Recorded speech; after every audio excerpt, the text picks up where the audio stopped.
G'day everyone, and welcome to Lima, Peru. Now, I'm in a little bit of a state of shock. I am absolutely already blown away by Lima. And I've questioned myself with this and thought, is Lima the biggest hidden secret in Latin America or even in the world? It has absolutely blown my mind. It is incredible. I have not heard of many people that have come to Lima. I've also not heard of many people suggesting Lima as a travel destination, and I have bloody no idea why. It is absolutely insane. Just take a look around. Video can do much more than my words can, because this square here is perhaps, well, no, actually not perhaps, it is one of the best squares that I've seen anywhere in the world. Easily the best square that I've seen in Latin America, easily. Better than Mexico City. It's better than, what other squares have I been to? All of the squares that I've been to so far, this one absolutely kills them. It's so beautiful. Look at these surrounding buildings. It's, oh my god, I'm a little bit speechless. This is actually the first time I've been here. I've been here for literally 10 minutes and I couldn't wait to start filming because I'm a little bit lost for words. I'm shocked. Absolutely bloody incredible. And I think you will be too. Like, who's thought of coming to Lima? Who's even heard of coming to Lima? Who, as a tourist destination? Not me, that's for sure. I am so happy that I stopped here on my way further down south. And that's obviously Lima Cathedral there. I'm not sure what the deal is to get in. I might go over and suss it out in a little while. But yeah, I'm just, as I said, in a state of shock, to be honest. These buildings surrounding here, how unique and how utterly beautiful. Like, I've never seen a building like this anywhere in the world.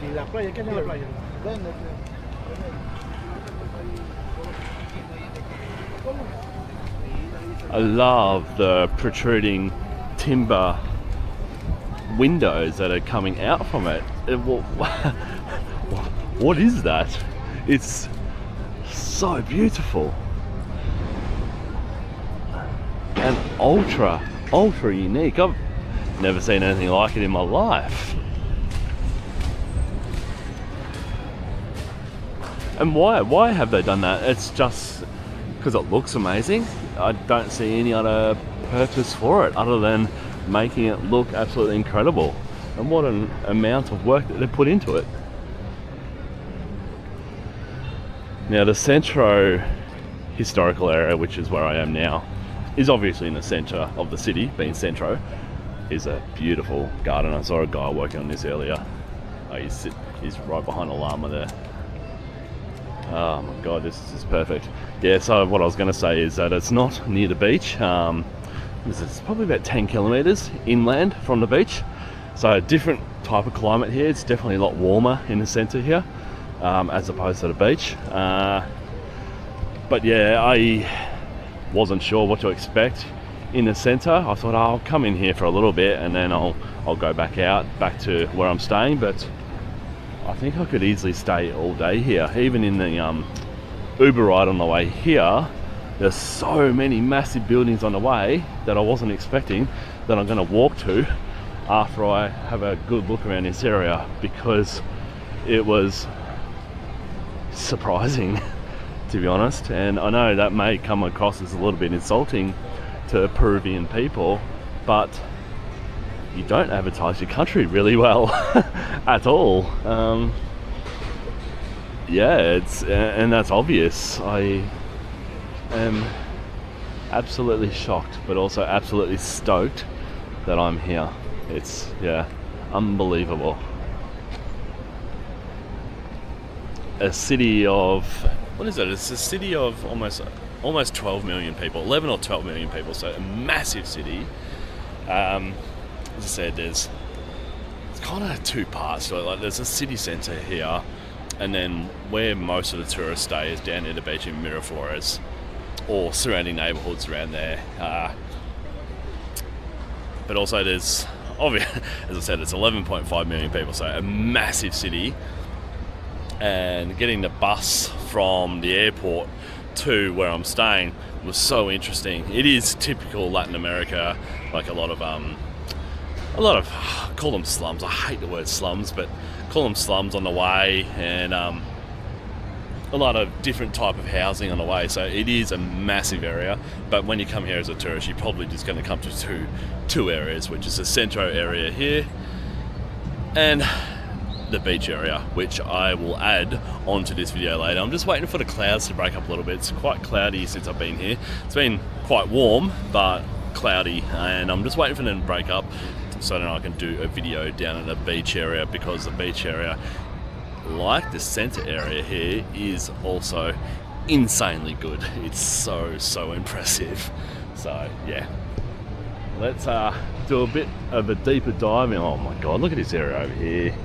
Deeper dive in this area and just have a good look around. But it's just really beautiful. There's not a bit of litter. It's really clean. Obviously they've blocked off traffic to this section here, which is a fantastic idea. You all know I'm a fan of blocking off traffic wherever possible, and it just makes it really peaceful. I'm just going to go down here, because look at the class they've put into everywhere. And this is one thing that they are really classy with regards to their gardens and their landscaping. You'll see that down the beach later on as well. It's just so beautifully done, and this is absolutely beautiful. This is one of the best sights I have seen anywhere in the world.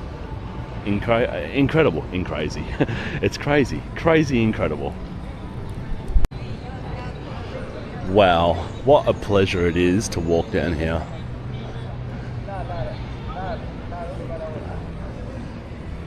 Everything is just perfect. There's nothing out of place. It's just such a pleasure to walk through the sights. And it's kind of good that it is cloudy today, because it would be pretty hot in here if the cloud wasn't here. Although already it's quite warm, and I'm working up a little bit of a sweat. But yeah, with the sun shining, it would almost be unbearable, I reckon. So thanks, clouds. Wow.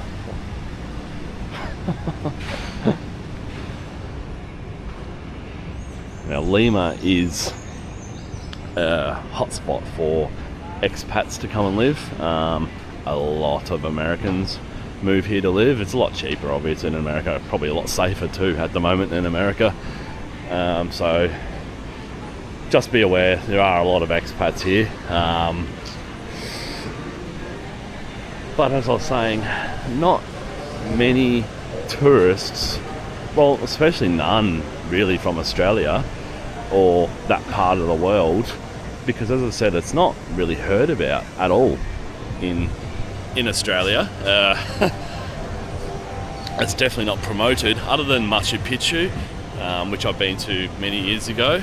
Other than Machu Picchu, the rest of Peru is not advertised at all. And yeah, I'm banging on about it a fair bit, but it's blown my mind as to why it's not promoted at all, because probably the best place I've been in Latin America so far, this Centro Historico area. It's incredible. Wow, look at that. I'm gonna get a photo of that. That's a beautiful photo. Just beautiful. Forgot about this massive sculpture behind. It's awesome. The detail they put in that as well is just crazy. Francisco Pizarro. Francisco Pizarro.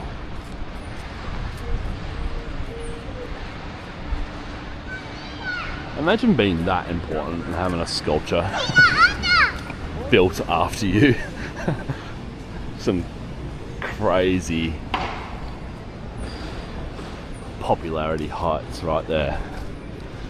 But I just can't stop looking at these timber protruding structures. Maybe they're like sunrooms.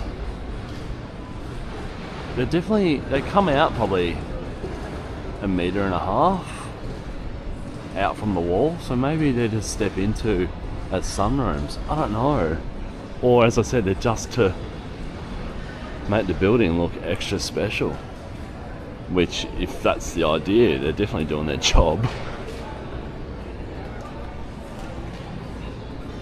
Alright, let's go see what else we can find around this beautiful historical area. How's this for timing? I was just talking about tourism and how it's not promoted at all, but this looks like a tourism expo of sorts.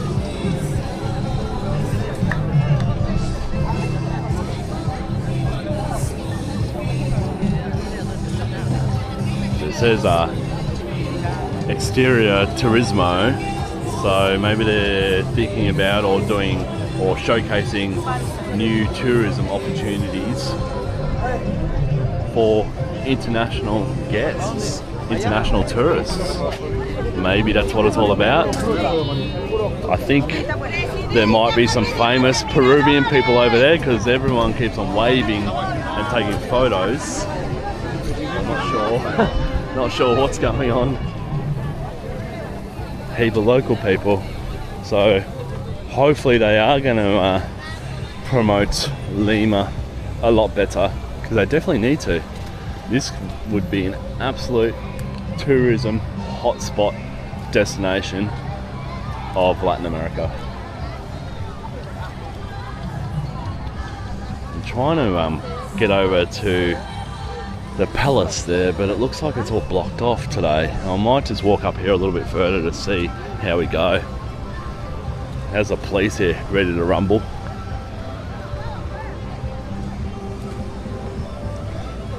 I wonder if they're there every day. I'm assuming they are, or they're expecting something to go down today, like a protest or something. I'm not real sure.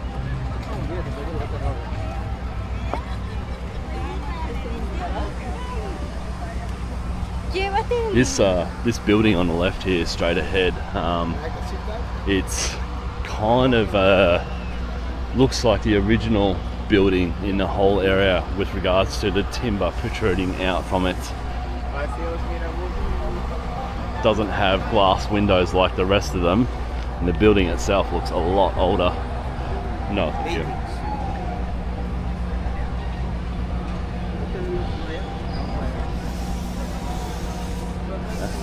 Very interesting. I'll try and get a side view of this palace right here. It's really, really impressive. It's really beautiful.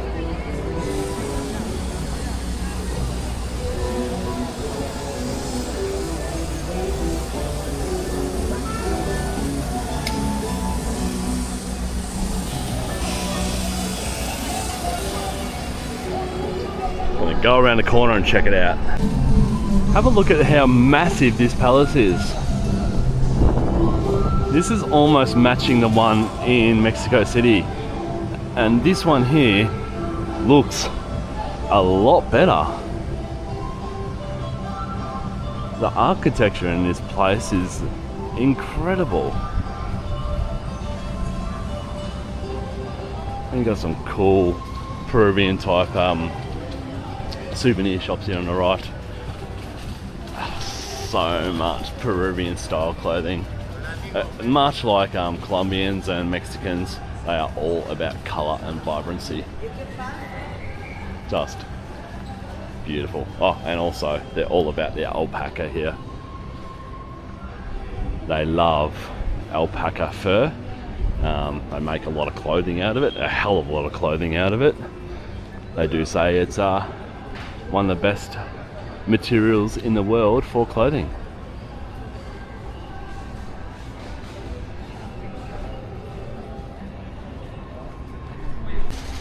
So I've just come to the end of that street, turned right here, and it just keeps on going and going and going.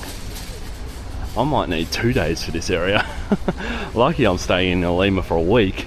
I thought it'd just be a place to come and relax, reset a little bit, just chill out. But it looks like I am going to be very busy, which I'm stoked with also. Either way I would have been happy, but I'm really happy because I'm really impressed. Utterly impressed. These umbrellas would be a good idea. Make it a bit cooler. I'm going to read up about these timber structures. I have to. They're on pretty much every building now. And as I said, I've never seen it before. Have any of you? Does this exist anywhere else in the world, or is it just a Peruvian thing? Because I don't think I've seen it anywhere else in the world. Very interesting. And what do we have down the end here? It's another beautiful street here, heading back to the main square. A lot of restaurants around. It's, what is it, 11:30 a.m. in the morning, so not quite lunchtime yet. But looking in all of these buildings here, they are utilising them for restaurants, which is awesome. I love when huge old buildings are being utilised and not just closed up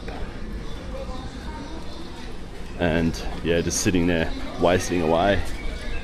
If you got the money to utilise that space, it's a really, really great idea.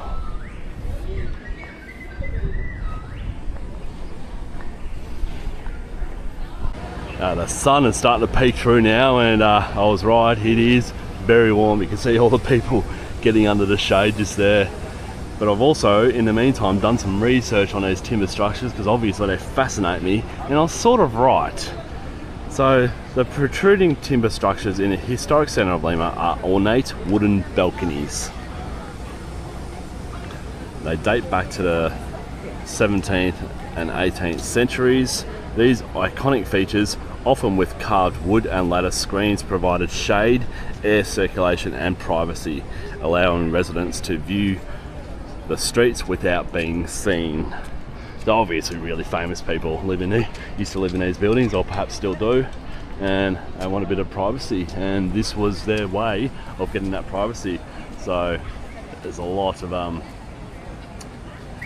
area on that one for air to get through, and it's a really good idea, really unique.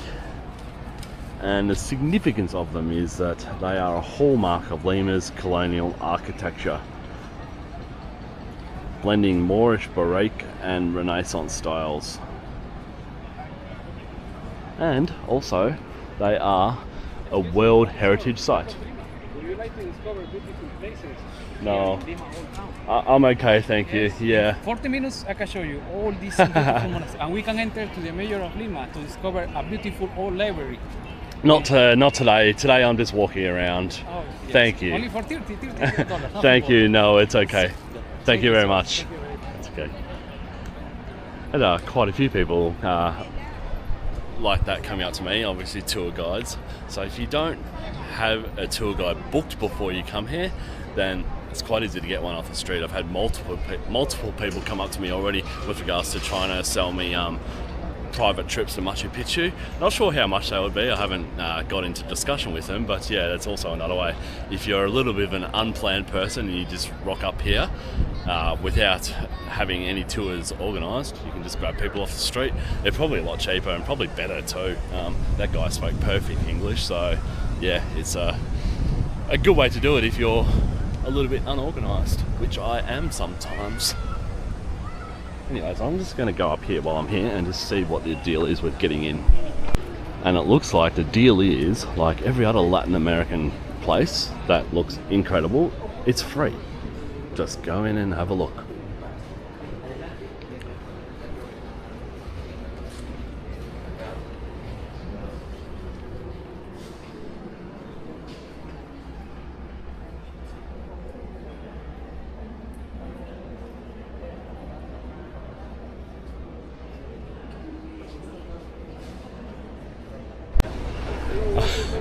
No, thank you. There's another guy. I was just thinking maybe I should engage these people to walk around and they can do the commentary for me, because I'm not telling you very much at all because I don't know much, and these guys would be able to give you some detailed information of this area. Not a bad idea. I'm going to consider it.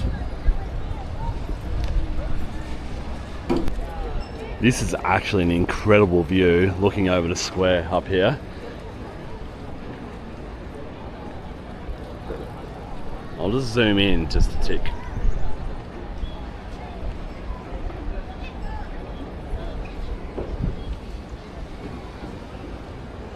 As I said, this is easily the best square that I've seen in Latin America. Easily. It is utterly beautiful. I also like the fences. They could probably do a better job of the metal fences protecting the gardens, but I kind of like that. Otherwise, people will be sitting on this grass the whole time, just wrecking it. The grass wouldn't be allowed to grow, so putting these fences up is a great idea. They should probably just put some rope fences though. I think people here would be obedient enough to follow the signs and say don't sit on the grass, but some rope fences with some timber post would be really, really nice. It would fit in with the timber features of these buildings here. Or maybe this is not permanent fencing and they're just giving the grass a break from people sitting and walking on it. I don't know. But yeah, you can see these people in the orange here actively walking around, picking up every little bit of rubbish. Just awesome. Such an awesome job they're doing. So I'm just exiting the square now, and even these lesser kind of streets, they've put in a huge amount of effort to. Like these planting pots here, absolutely beautiful, so well maintained. The whole way down. Something simple but really effective, just looks beautiful.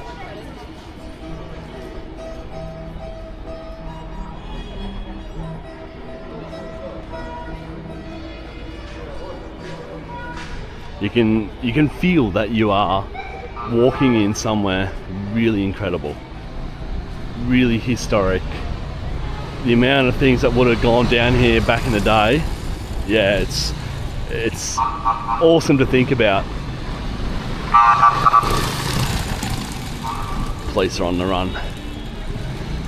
You see, police in Latin America, they often just have their lights on all day, every day. So it's not necessarily an emergency when police have their lights on, because they always have them on, and they sound their sirens a lot too, even outside of emergencies. So you never know what's an emergency or what is not with the police in Latin America, because they always look like they're in an emergency. It's like the boy who cried wolf. You never know. And this right here is the San Francisco Basilica. It is, in my opinion, the most beautiful building in this city, but as you can see, unfortunately, and as you know, renovations follow me everywhere, and it's under a big amount of renovation, or at least the forecourt is here, so you can't really get a good overall snapshot of how brilliant and how beautiful this building is from a distance.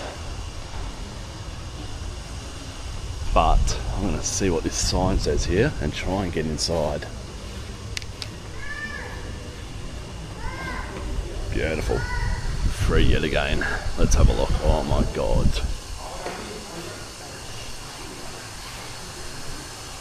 Oh my god. This is absolutely beautiful. And as every other church in the world, it's a lot cooler in here because it is really bloody hot outside now. Oh, this is beautiful. I love, because it's kind of like the white and reddy brown design. Beautiful, absolutely beautiful. Lima, you're not doing anything wrong at all. You're doing everything so right. You are so utterly impressive. Wow, just wow.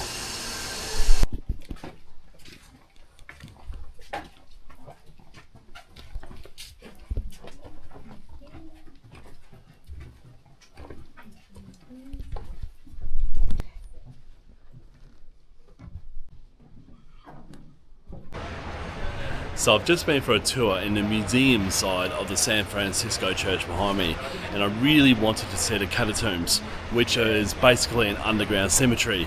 Absolutely bloody incredible, but the unfortunate thing is that you cannot take photos and you cannot take video. A blatant cash grab, that's all they want you to do is spend money on a tour instead of watching it on YouTube, which is maybe fair enough, but also I disagree with it because it was absolutely fascinating. Probably the most historically incredible place that I've been outside of the Vatican, perhaps. It is absolutely mind-blowing, and the catacombs underneath are incredible. The amount of people that have died, obviously, and then gone into their grave or outside of inside and outside of coffins under there, and the amount of bones that are under there is absolutely incredible. And I didn't manage to get two secret snips of the catacombs underneath, and probably the most famous image, which you'll see online if you Google it. I got an image, short little, probably 2-second video of that, and another about 5-second video before I got caught and told to put my camera away. Anyways, that's my only gripe. You shouldn't be stopped from taking photos in there. I understand flash probably is a good idea to not have, but photos and videos should be fine. But obviously they want you to spend 30 pesos to get in there and check it out. But yeah, as you said, soles, sorry, I'm in Peru now, aren't I? Not Colombia anymore, so it's soles, not pesos, but 30. And you do have a guide the whole way around, which is fair enough too, I can understand that. But yeah, shouldn't stop people from videos and photos. But anyways, if you're in Lima, do it, because it is absolutely bloody incredible. As I said, probably the most incredible historic place with regards to religion that I've been to outside of the Vatican, and I'm not religious at all. I actually disagree with religion, and I was fascinated by it, so absolutely bloody incredible. Alright, the clouds have come over again, which is good because I was starting to get real hot earlier. Let's go see what else we can find in this beautiful historical centre of Lima, Peru. And yes, those 2 short videos of the underground section of the catacombs is all I got. Sorry, but I did my best. Just walking up another street now, and my mind is continuing to be blown. Have a look at this bank building here, Banco de Crédito del Peru. It's as good and as grand as any bank building that I've seen anywhere in the world. I might even go inside. Can't believe I'm going inside to a bank, but I'm gonna go check this out. This looks awesome. No? Why? Okay. Not allowed in the bank with filming. I guess understandable after thinking about it for a couple of seconds. Obviously don't want film of their banks released online. Fair enough. Wow. Look at this street here. This is bloody beautiful as well.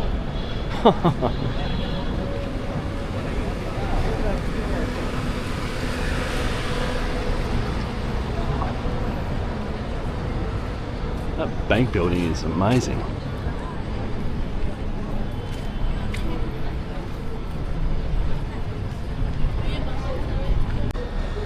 I think I found the best balconies in Lima. These ones are beautifully maintained. I bloody love them. I want them in my house, on my palace. Given that this building right here is a palace, might be a hotel. Looks very rich around here, very businessy. It's got a bit of a money feel about it. Look at this church here. I'm saying it now, I'm saying it again. This historical centre is as good, if not better, than any historical centre in Europe. It's incredible. Absolutely incredible. What's this church here? The gates are closed, doors are closed. Things are not as accessible here, but there's a wedding going on. Maybe that's why it's closed. People having a look in.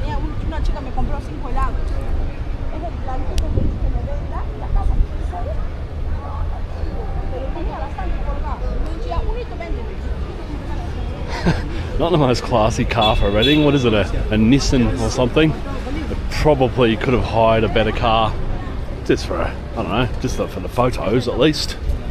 Anyways, we'll continue on up this beautiful walking street.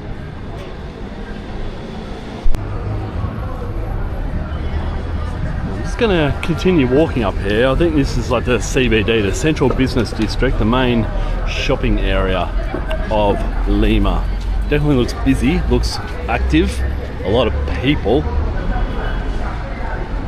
We'll see what we can find up here.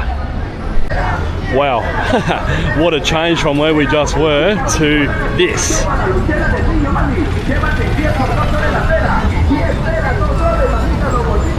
Crazy, so busy. Now, as I said, Lima is a city of, 12 million people, so a very large city, and you can see that here.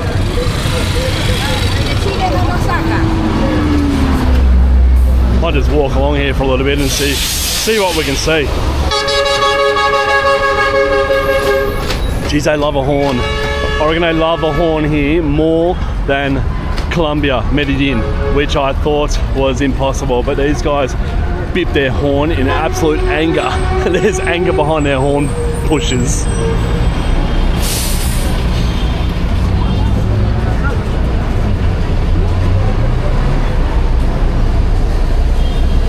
And also, it's a lot worse driving here than Colombia as well. If I wouldn't rent a car here. I was going to say if I rented a car here, I wouldn't. If I was having to drive through the city, no way. Unless you got the top insurance, then it'd be okay. But yeah, their driving here is terrible, and they don't follow the traffic rules, the lines on the roads, or anything really. They just care about themselves. So just a word of warning if you're going to drive here. It's pretty crazy in Lima. A market in here. You can find some cheap stuff in there, that's for sure.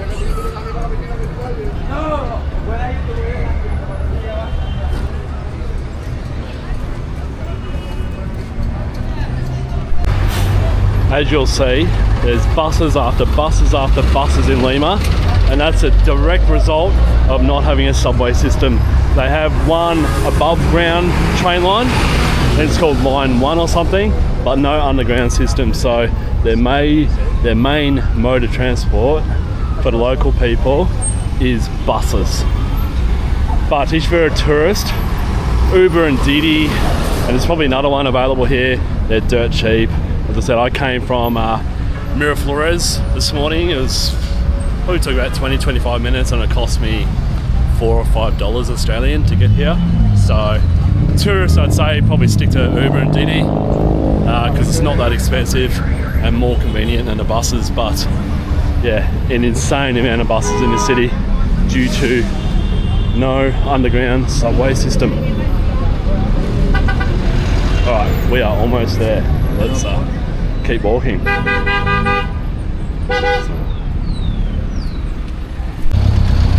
How's old mate just here?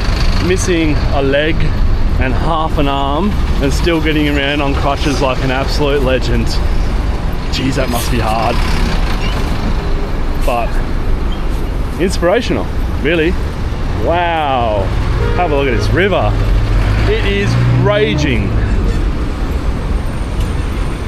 Absolutely raging. My God, look at this. Plenty of rain around somewhere. Obviously this probably comes from the Andes. And it's also one thing I haven't spoken about yet is the Andes mountain range really dictates the weather in Peru in general, but particularly in Lima. Lima is extremely dry. This ocean side of the Andes mountain range is extremely dry. The other side of the Andes mountain range is, as a lot of loud buses go past, really, really wet on the other side. Probably should have done this talking elsewhere where it's a little bit more quiet. But yeah, hopefully you can hear me. So yeah, Lima, this side of the Andes mountain range is dry. so dry. So I'm assuming that river there comes from the Andes mountain range where it's been raining. So yeah, just an interesting fact of what mountain ranges can do to dictate weather. Alrighty. Unfortunate these buildings here are blocking the view, but I might just walk up this street a little bit and see what we can find. Looks like a bit of a poorer area of Lima, so we'll see how we go. Yeah, it's definitely the more working class area of the city. Stark contrast compared to where we just were, but also this is the best view on this bridge here of this hill in the background with all the colourful houses on it. How cool does it look? But you can also see by the surrounding mountains how dry it is on this side of the Andes mountains. It's incredible. There's no vegetation at all on these mountains. Even above these houses, I can see a few trees scattered amongst the houses, but nothing growing around the houses at all. Really fascinating to look at. Well, those houses up the top there. I'm not sure if there's any, I'm assuming there's roads that motorbikes can get up, but that is super steep. Absolutely unbelievable. Still blows my mind how they build houses on these hills. It's incredible. I may even walk down this road a little bit more to get a view of these ones just on the end here. Wouldn't be that far to walk on, I reckon. I might go for a walk up there and check it out, and then I'll come back this way. Because this area here is fascinating as well, with all the markets lining each side of the road. Really, really cool to look at and see for a foreigner, at least. Really interesting. How's this water cannon police vehicle here? That is unique. Super old, but looks awesome. That would fire out some water, that is for sure. So my view was non-existent. These buildings are right in the way of it, unfortunately. But I was just thinking as I was walking here, and it's really good to get outside of the more beautiful areas of town, like the historical centre that I was in just before, and step outside and see what reality is really like living in these places. Yeah, they jazz up all the historical area, and look, as I said before, I was banging on about it. I have been banging on about it. It is exceptional, but to step outside into these working class type areas, the poorer areas, really educates you on what these places are really like, how these people really live, what their daily struggles are like.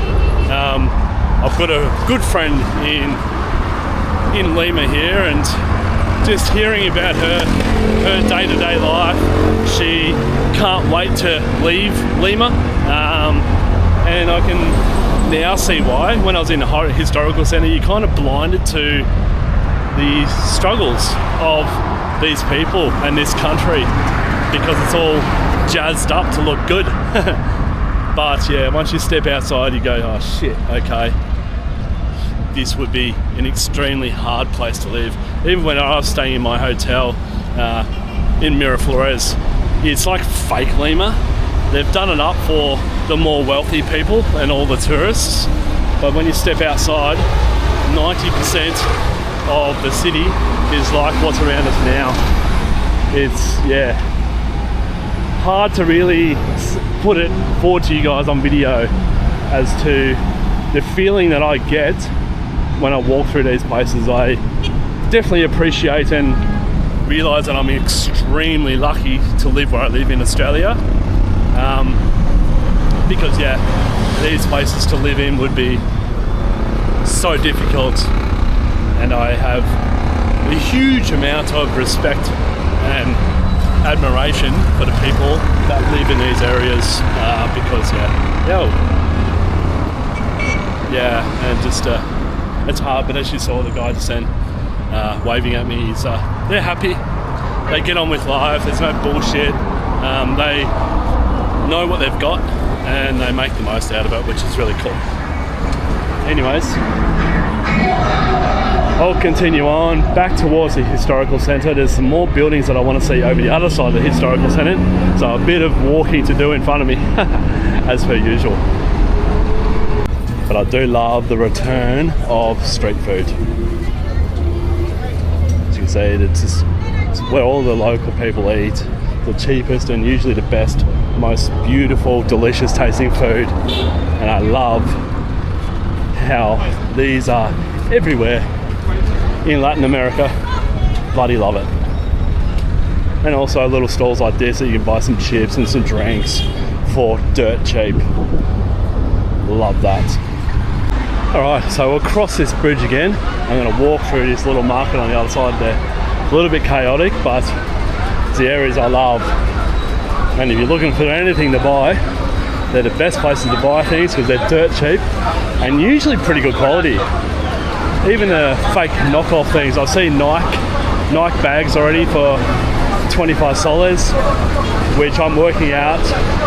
I'm just halving the soles to equal Australian dollars. So 25 is about 13, 14 Australian dollars. So super cheap.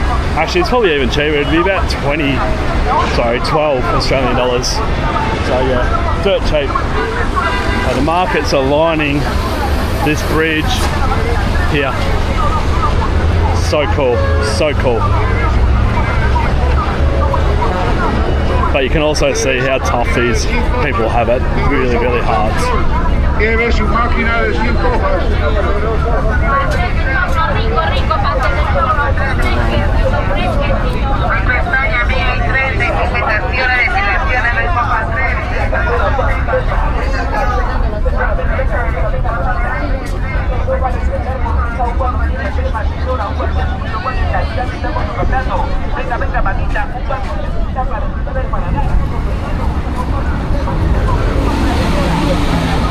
It's another awesome view of the hill over there.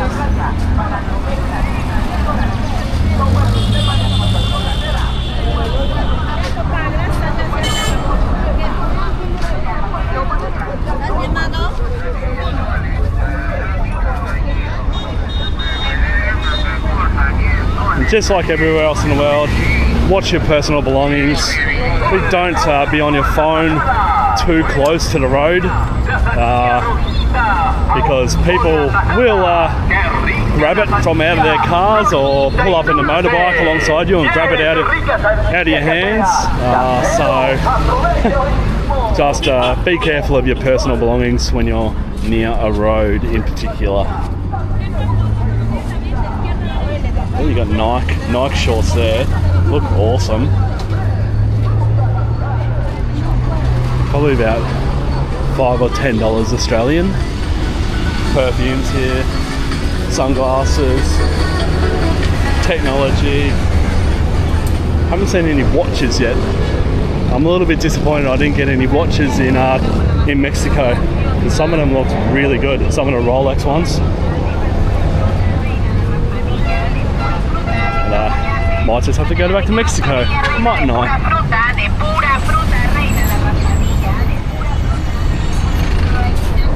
Right, we've seen enough of this market now. You got the gist. Let's get back over this road. Very popular side of the bridge, this one compared to the other side. Have a look at the river here.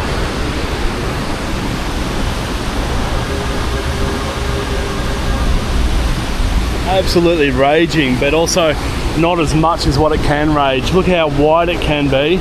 Imagine this in full flood. Incredible. Absolutely incredible.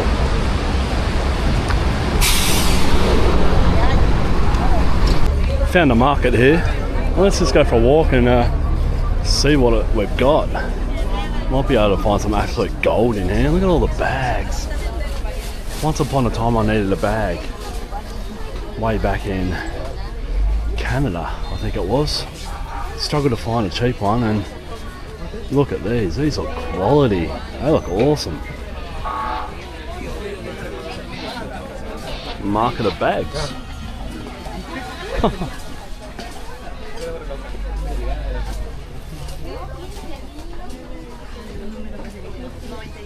It is dead set A whole market of bags. It'd actually be hard to choose which one you want. There's that many. You'd want to have your stall right near the entrance because there's just so much variety that I would be overwhelmed, and I'd just pick one from a store near the entrance instead of walking through all of them trying to choose where to buy from. Oh my god, I've never seen so many bags in my life. Crazy. I thought it would have been a variety in here, but it's not. I might just keep on walking just in case it changes, and we'll see. And no, it doesn't change. It is literally probably about 2 blocks worth of bags. Nothing else. It's yeah, blowing my mind.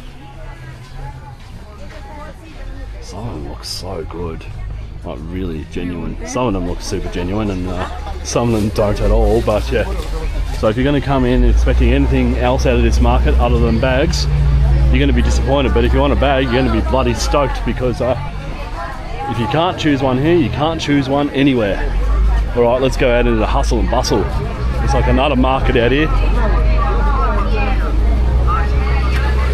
They're very much into the Mexican vibe here with their markets. And that entryway over there is yet another bag market. Oh god. Alright, let's go see what else, what other interesting things we can find. Wig shops where you can buy your hair extensions. This is a street of wig shops.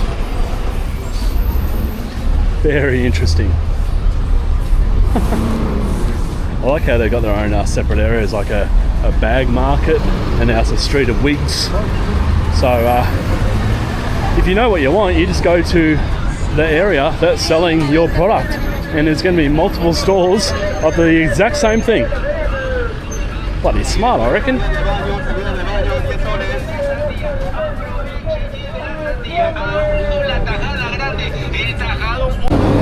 I was just wondering as I was looking into these hair shops, I wonder if they can permanently put it onto your head. I'm due, and I'm assuming it's a hell of a lot more cheaper here than Turkey. I wonder if they can just make it stay on there for 10 or 15 years. Some of the hair looks amazing. Oh, we're up to a normal clothing shop in amongst it all. Makes me laugh, these kind of cities. I also love being in them. Oh, jeans now, we're on to jeans. They look good too. This is a place to come to shop. Oh my god, look at that. Super cheap too. Only if I needed a pair of jeans, which I don't. So this building here, I believe, is a National Congress building. Looks very governmenty. There's Simon Bolivar Square in the foreground. Obviously, as per usual, under renovation. But yeah, doesn't look like you can get in there as a tourist. Security are pretty tight. Security are throughout this city actually. There's heaps of police. Like with this riot gear here. It's yeah, really kind of over the top, I think. Like I hardly saw any police in Colombia, but here there's so many. They're spending a lot of money on police, which is, yeah, as I said, a bit over the top. There must be something gonna happen. Like all the police are assembling here. Must be someone important going to exit, I'm assuming. Look at them all. I might just stick around here for a little bit. There could be some entertainment about to happen. Don't know. Interesting. Unless they're going to practice an exercise, they're kind of following a bit of a tank type vehicle up here.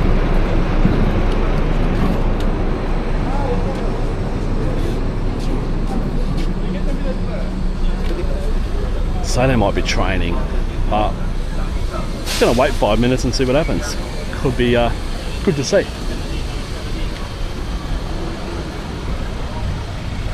Very, very interesting. And this is interesting. Kind of making a path for, I'm assuming, a car to come down this way or that way. Don't really know what's bloody happening. Everyone's a little bit intrigued as well. Maybe this is not a common thing. Not sure. Do not know.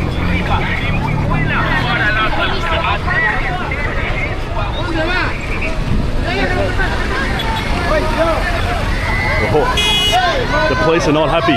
They're not happy. Oh. The cars don't know where to go. It's a little bit out of control. A bit chaotic. Very interesting. It's funny. This bus is right in the middle of it. The police are going nuts because he couldn't go through there because they were blocking the road, so he's had to go up this way, and they don't want him to go this way. Oh my god, what a mess. Ah well. Let's see what else happens. Someone's coming. Something's happening. Okay, so this is a guess right now. I think there might be a protest happening. These people on the other side, they're on a bit of a march, and I think these police, I don't know whether they're just trying to stop them getting through, perhaps. They are shouting, they seem angry. See what happens. I know they're pretty angry with their government at the moment, so whether this is with regards to that, I don't know, or if this is a peaceful protest, not sure what's going on.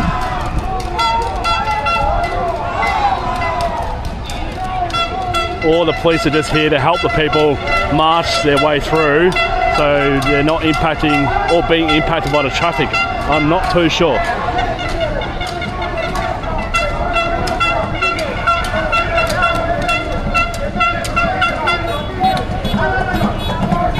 They don't seem too angry, but maybe the police are just trying to protect them.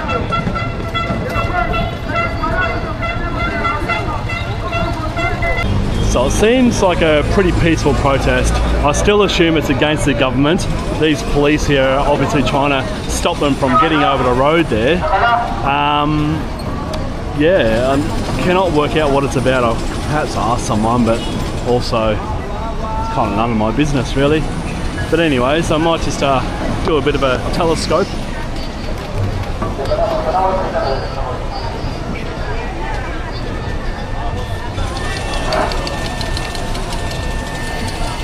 And this is Traveller Sam reporting live from the streets of Lima, Peru. A current affair, over and out. She's a busy intersection, this one.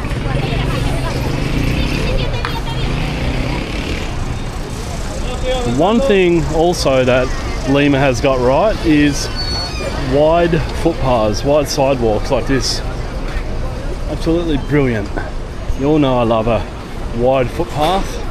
Not bumper to bumper with people all the time. It is quite busy in the centre right now. So that's 2:45 in the afternoon. Time is absolutely flying, but it is actually a pleasure to walk along. Plenty to look at, plenty to see. People selling things on the side, normal shops here on the right. Pharmacy type setup. Heaps of restaurants too. Looks like an Asian restaurant, this one. This would be the place to come to eat. They're super cheap as well. I've been looking at some of the menus and most of the meals are between $5 and $10 Australian. This is where most of the local people come to eat, as opposed to the tourist area, Miraflores, where the restaurants are a lot more expensive.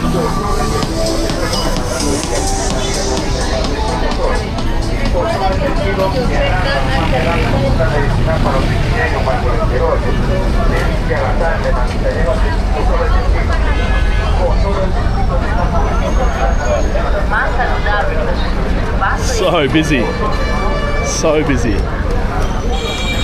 but not overwhelming. I think the wide sidewalks definitely help it feel less overwhelming and less crazy than what it probably would be if they were narrow. Have a look around, so much going on. How many buses? I don't think I've seen so many buses in my life.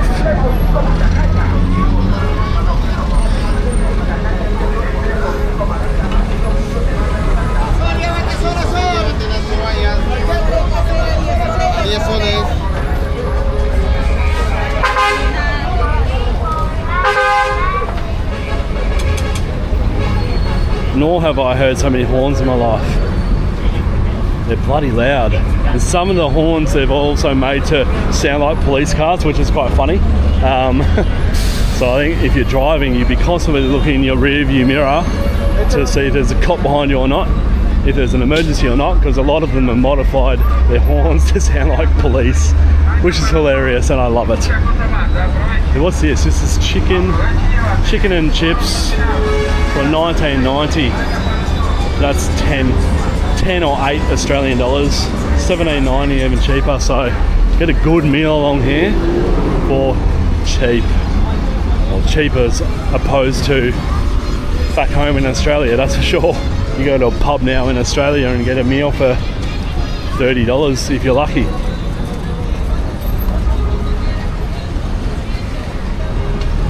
I'm just going to walk along here for a bit longer because it's entertaining. It's coming up to another intersection here. Again, mangoes are in season as they were in Colombia. Just go down here. Actually, no, I'll go over the road. That park looks pretty cool over there. Let's head over the road and see what I can find.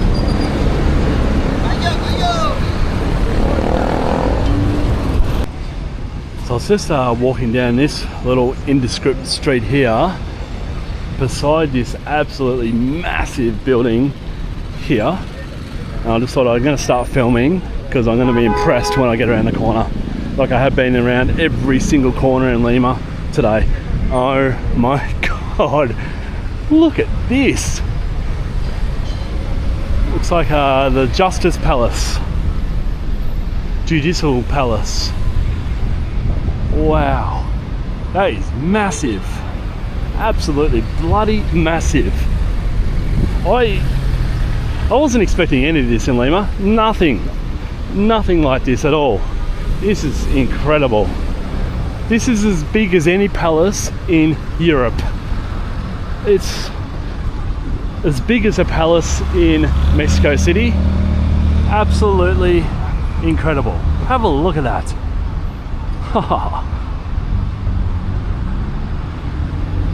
And then all around this area, you've got some pretty important buildings. I think that might be the art museum down there. I'm going to go down there in just a tick. You got the Sheraton Hotel just over the road. Bloody good area. Might cross over and get into that park. Sorry about that. Just realised that my memory ran out on the last snip. So I'm back again. Obviously that means I've been talking too much. But how's this area here? Like a little underground shopping centre. Well, not little, it's actually quite big. It also connects up with when the train goes underground, so it does go into a subway per se, but not a massive system. It's, as I believe, one way and it goes above ground eventually. Cool little restaurant area here. Oh wow, big restaurant area here. This is a food court and we are down below ground level, so you don't really notice it's here. You don't notice it at all. And it's just across the road from the Justice Palace. Wow, this is awesome. Really kind of modern as well. I wonder how new this is. Everything that's modern in this city looks really new. It's either well maintained or it is new. I don't know. But yeah, really, really nice, and a little bit disorientated now because I was heading towards the Arts Museum, I think it was.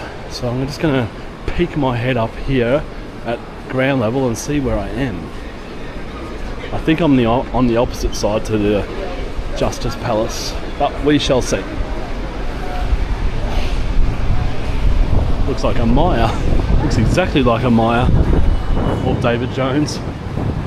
OE it's called. So this beautiful building across the road there is not the art museum. It is Casa Roosevelt. Looks closed up now. Doesn't look like it's in use at all, but it's a beautiful building. I'm really hoping they light that up at night time because that would look a treat. And that's where I was just behind me here. Go down underground there and you're into all the shops and the food court. Bloody incredible. That's the Justice Palace over there, where I just was, with a huge flag on top of it. Let's walk down this street a little bit further to get a good view of that from this side. We get a good view from this side of the massiveness of the Justice Building. It's really, it's impressive. I can't say that enough. This whole area here is impressive. Would I stay here as a tourist? No. The Sheraton Hotel here. I don't know, I wouldn't get sucked in just because there's a Sheraton Hotel here. There's not much other than the historical centre and these beautiful buildings around here. I don't really see the attraction for staying in the city centre as a tourist. It's good to come in here for a day or two, but yeah, I think where I'm staying is better in Miraflores with the beach and all the restaurants and the bars, and it's just more lively for tourists, set up for tourists basically. Yet another beautiful, peaceful park here in the middle of Lima. The way that they have saved space for parkland and peacefulness is an absolute treat, and they've done it so well. And you can really tell that they value the places by how well they look after them. Really beautiful. Damn, I wish this fountain was working. That looks awesome. Oh, such a shame. See, the pavement's cracked, so it's probably leaking, and that's why it's not operational. But yeah, that's an awesome fountain. Alright, we're almost to my final destination.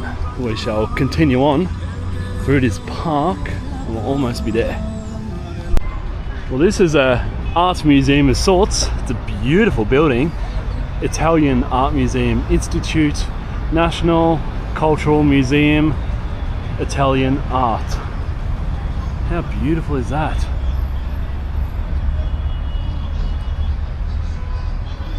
Being a Monday, some things are closed. Just a word of warning yet again. Monday is their day for a day off. And I know the art museum's closed, that's closed. So a few other important attractions, I guess you could call them, will be closed today on Monday. But this is also an awesome view of the Justice Museum over the road there, past that banged up taxi in the foreground. Just gives you an awesome view of the size of that incredible building over there, absolutely incredible. But also this small building, the Italian Museum, is just as good. Everything is just bloody good. Oh my god, you can smell fried chicken. It smells incredible. And one of these people is selling fried chicken. Wow, it smelled really nice. Right, back through this park and I'm almost there. And I have made it to what I think might be the last stop in Lima city centre today. And what a place to stop at. An absolutely beautiful building, perhaps the most beautiful. And I know I've seen that a lot, said that a lot today, but each building or each location I go to, I keep on being impressed, utterly impressed. It's just so good. And then you got this beautiful amphitheatre behind us here. Again, so well done. Just beautiful. Beautiful. What's over here? There's a park, yet another park just here as well. Again, the way that they have set aside green spaces for the public is to be congratulated. In such a big bustling city, they haven't been greedy by using up every space for buildings. They have left some spaces like this for people to chill out in, because you do need a break from the bustling city centre. It can get very overwhelming very quickly. So coming to these places as a bit of a refuge is good. Looks like, I'm not sure which is the entry here. There's a side entry, but there's also this main entry here. But as I said, it's Monday, so it's closed. So I'm assuming this is the main museum entry right here, which looks beautiful. And yes, it is. This is the main entry. Backing onto this beautiful park here. Look at that rotunda. I'm going to call it a rotunda. I know it's not. Not sure what else to call it though. But yes, the Art Museum of Lima. Museo de Arte de Lima. Beautiful, just beautiful. Oh, look at this fountain in the middle. All right, art museum's not my last stop. Got to go into the middle of this park here and check this out because that looks amazing too. Welcome to easily the best fountain that I've seen in Latin America. Easily. Beautiful. Again, so well maintained. It's that beautiful that the ducks are even living in here. Look at it. Not many fish for you, mate. But yeah, an absolutely beautiful sight in the middle of my favourite park, in the middle of Lima city centre. Absolutely beautiful. And what's this building over here? That looks special as well. Oh, I'm just so impressed. Just so impressed.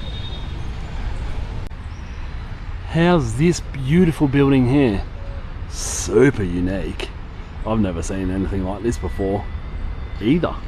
So many things in Lima that I've never seen before. And what is that? It's a Moorish pavilion, Gothic palace.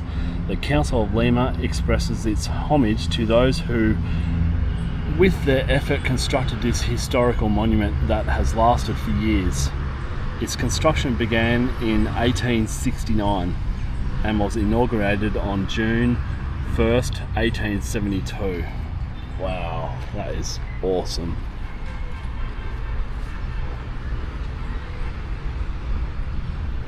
So brilliant. Wow, look at the staircase. That is spectacular. It's beautiful, it's stunning. Wow. I would love to have a look inside there, but obviously, as you can see, it's closed, so you cannot. Beautiful, beautiful place. Alright, I'm just going to have a little bit more of a walk around here. I do want to get home before peak hour, or start leaving before peak hour, but it's already 10 to 4 now, so we'll see how we go. I just want to do a bit more of a dive into this park because it's impressive. So hang in there, guys, hang in there. But I'm sure you're happy looking at this stuff anyway. And they do have a little cafe toilet set up there. I'm just going to have a look over here because this is also something that I know that I'm just going to go wow at yet again. Oh my god, what have they done over here? Oh, have a look at this place. Wow. A pond. A massive pond. You could almost call it a lake. And a beautiful walking path going around. Oh, have a look at these birds here. These yellow ones. Like little finches or something. Oh, look at this. Weeds of Australia. And beautiful cactuses. Wow.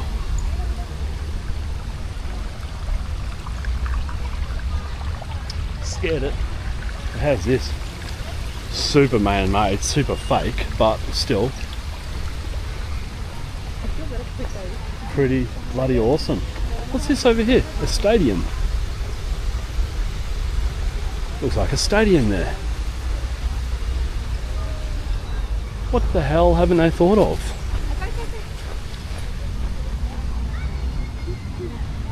What a great place for kids to come. And the cats are going to get a feed of duck pretty soon. This place loves cats. You're going to see a lot of them where I'm staying in Miraflores. We'll go to a park there and it's fascinating to see all the cats there. I'm not a cat fan at all, but it's very interesting to see. Ah, okay, there's some aviaries over here. So those yellow birds are in aviaries. What the hell's over here? It's just endless. Have a look at this.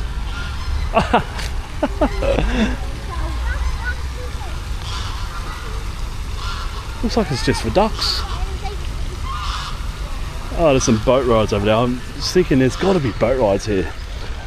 As we know, Latin Americans love their boat rides in lakes. What even is this place? What do they do with that? The seats there. It's like a mini auditorium for no reason. So interesting. What an interesting place.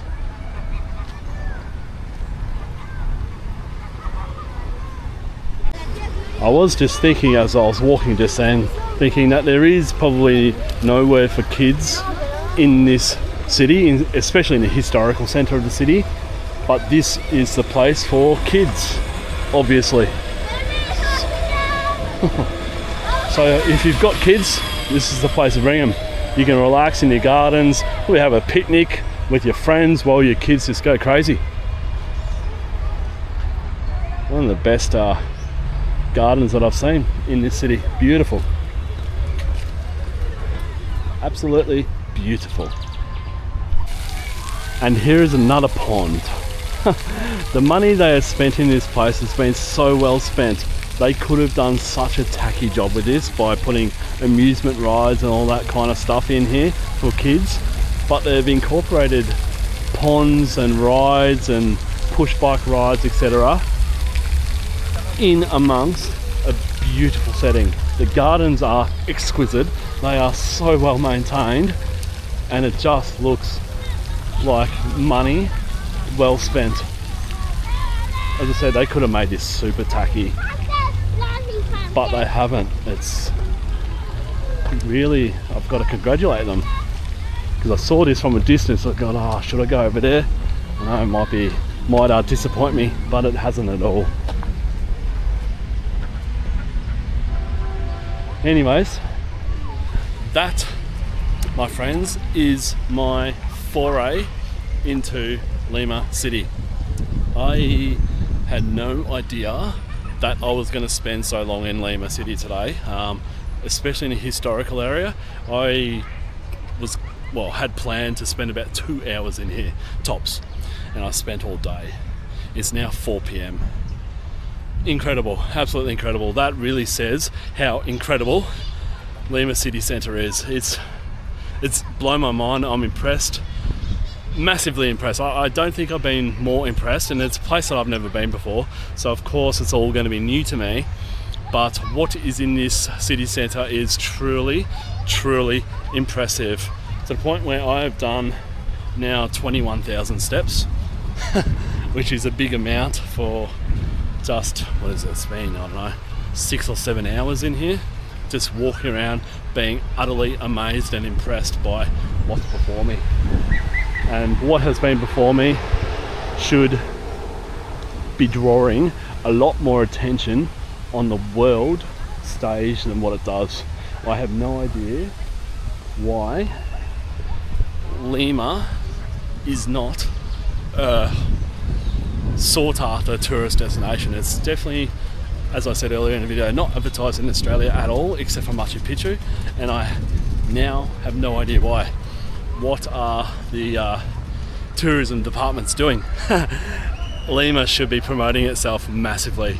Their tourism dollar should be sky high, because it's the most impressive historical centre that I've been in Latin America, and that's me being honest. It is truly incredible.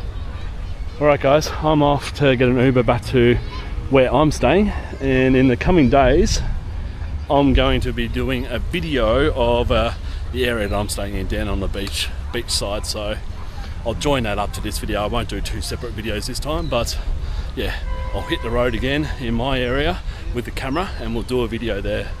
But yeah, also if I come back to the city centre, if I hear about something that I've missed, I don't think I have, but if I have, then I'll come back and I'll do some more filming here, because I had plenty of time in Lima, and it's not a bad thing to come back to a place that you are truly impressed by. Alright, that is me done for now. Cheers guys, bye. Sorry guys, as I do, I'm just going to add a little bit more on to the end of that one. The park that I was just in that joins up to the art gallery down the end there is Parc de l'Art Exposition if you're looking for it. Massive park in the city centre, you can't miss it. And then this in here is the Metropolitan Museum of Lima. Not sure what that's all about, but looks bloody beautiful as well. Nowhere near as impressive as the art museum buildings or probably any other building in the city, but this is here as well, the Metropolitan Museum. Ay, ay, ay. What more can you see in this tremendous city? Absolutely brilliant. All right, I'm gonna book my Uber to here because it would be a good spot for them to come and pick me up, given that it's a good space here for them to pull up in. Cheers guys. This will be it for today, I promise, but look at all the buses over there. Oh shit, I can't stop filming. All right, I better. Bye. G'day everyone, and welcome to what is one of the most incredible sights I have seen anywhere in the world. I'm gonna take the camera off my head straight away so then you guys can have a look. Check this out. This utterly blew my mind when I saw it for the first time a few days ago. It's absolutely staggering. Welcome to Miraflores Beach. As you can see, the beach isn't real beachy beach. It's more of a surfing beach. There's a lot of stones, a little bit of sand down there, but a lot of stones. I was going to go down there soon and check it out. But look at the islands also in the background, and this also gives you another great idea or indication as to how dry Lima is. Look at that hill there in the background. There's some houses up there on the left hand side, but the rest of it just seems to be telecommunication towers up on the top. Perfect spot for those, I guess. And then there's another island in the distance over here as well. So I'm gonna go for a bit of a walk around this area now. And I'm also going to come back at night time, because at night time this is when this place comes alive. It is the place to be on sunset, because at this time of the year, February, the sun sets directly out in front of us. It is the perfect place to watch it. But also I'm going to go for a big walk along this promenade. This area here is not too much to look at, but further on it definitely is. It's absolutely beautiful how they have constructed this beautiful promenade, and it is so extensive. The parks, the gardens, it's just so beautiful. But before we do that, I'm going to go downstairs and I'm going to show you what shocked me the most when I came here the first time. So let's go downstairs. Check this out. These people have put a shopping centre, a mall basically, on the top of a cliff overlooking the ocean. It still blows my mind as to how they've done this and why they've done this, but it also is the most unique, awesome thing that I think I've seen anywhere in the world. It's incredible what they have done here.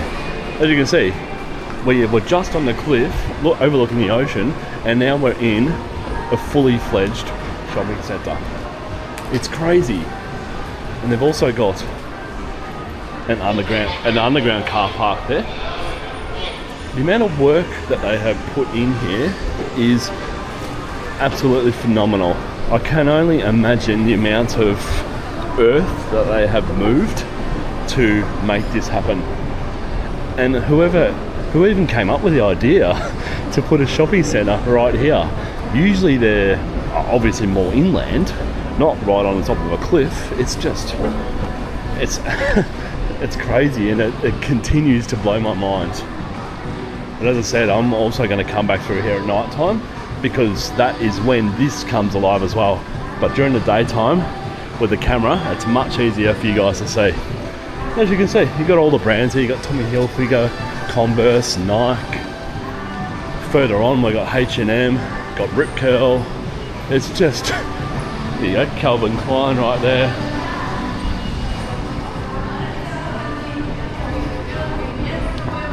do have more of the exclusive brands.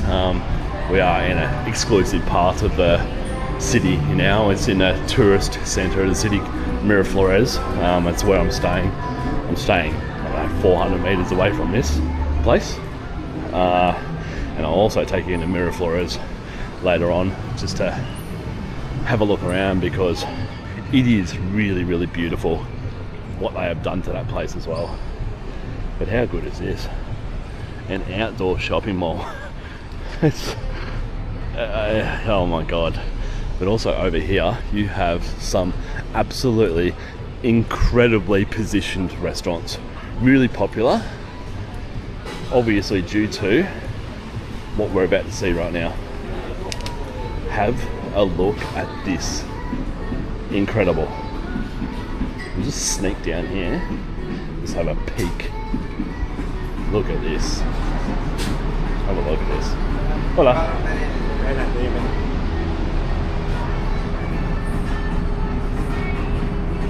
Unbelievable. Just walk through here. I've never been in here before. But what a place just to eat. It's just so beautiful. And then there's another restaurant here next door. Very, very nice looking restaurants, I must say. There's one downstairs here as well. Mangoes. Let's go have a look at Mangoes.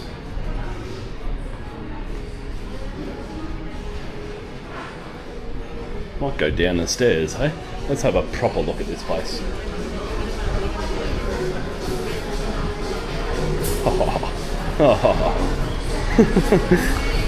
Oh, Peru, you just keep on getting better and better and better. Look at this place. This is utterly beautiful. How bloody nice is this? Go for a walk. No one's told me off yet. I thought they might have because I'm wearing thongs and shorts, but how nice is this setting? They should have a couple of tables out there. That'd be beautiful to sit out there. How nice, eh? How bloody nice. And then it looks like over here, you see the glass fence there in front of us. It looks like they're trying to construct another kind of restaurant or something out there as well. But what a spot. Have a look at the cliffs. They're all covered by netting as well. So they're obviously trying to, from my point of view, revegetate, but also contain the rocks from falling down onto the road. So they have planted a creeper, and I think they're hoping that the creeper takes over the whole hillside. And you can see it doing that in some spots. It is being a little bit successful. Alright, let's head back out of here and check out the rest of this incredible shopping centre. And I actually can't believe I'm saying that about a shopping centre yet again. I think this is about the third time where I've complimented on a shopping centre in my videos. Alright, let's see what else we can find. Mon dia.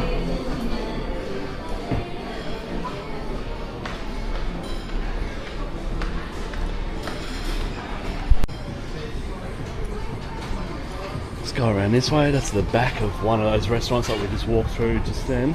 There's another restaurant here on the left. How classy is it? Just pure class. Unbelievable. Again, as I did yesterday, I'm going to say it again. How is Peru not on tourism radars? How is it not near the top, to be honest? As a tourist, it is absolutely brilliant. Look at this place, look at it. It's unbelievable. You got Oakley up there, you got Levi's, you got Patagonia, you got Starbucks, you got Puma, you got Under Armour, Rip Curl and H&M, as I said. The huge bar here. Ice creams here. Unbelievable. Another downstairs shopping area down there. Got the athlete's foot right there. Ray-Ban right there.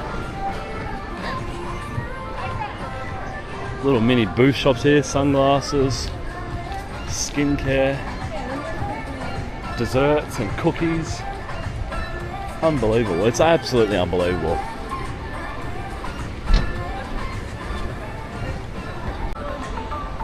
So this is a top floor look back over things where we just were.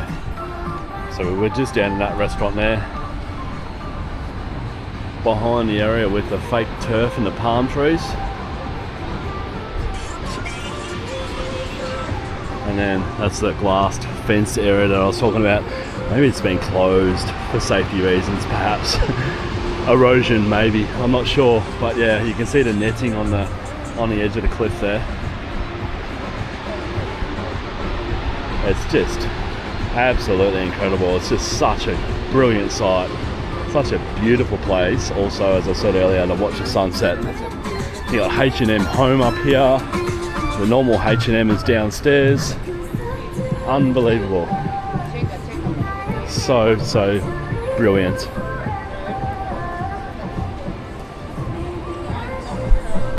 And while I was upstairs just then, I saw a sign to a food court that I never knew existed. So the food court is on level -2 on the cliff face, which I don't know, I just can't get over that. The whole fact of that. Look how empty this place is. Burgers. What is the time? Oh, it's 11:45, so not quite lunchtime yet. Might start to heat up pretty soon in here, but also looks really, it smells new as well. Super new. Not everywhere is open just yet by the looks of it. You got the chicken joint there. Don't know what this place is here, but it's kind of closed. So I might come in here a little bit later, tonight even, and just see what it's like. But again, how bloody classy is this? You've got a bar right in the center here of a food court. A bar in the center of a bloody food court. Oh, they are such a classy bunch, these people. Right, I'll head back out of here, back upstairs, and continue on our little explore session along the Miraflores coastline. Then, just across the path, you've also got this area in here. Looks like the chain restaurants. Yep, Pizza Hut, Burger King, and KFC, with the best view in the world from any KFC restaurant. Have a look at this. You don't have to go to one of those probably expensive restaurants for a view. Just come to KFC and you get this.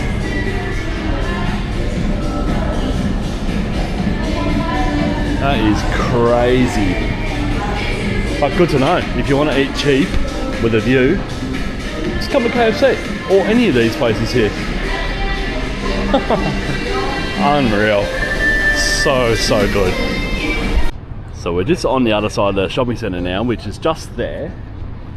And just have a quick glance over the edge here of this side.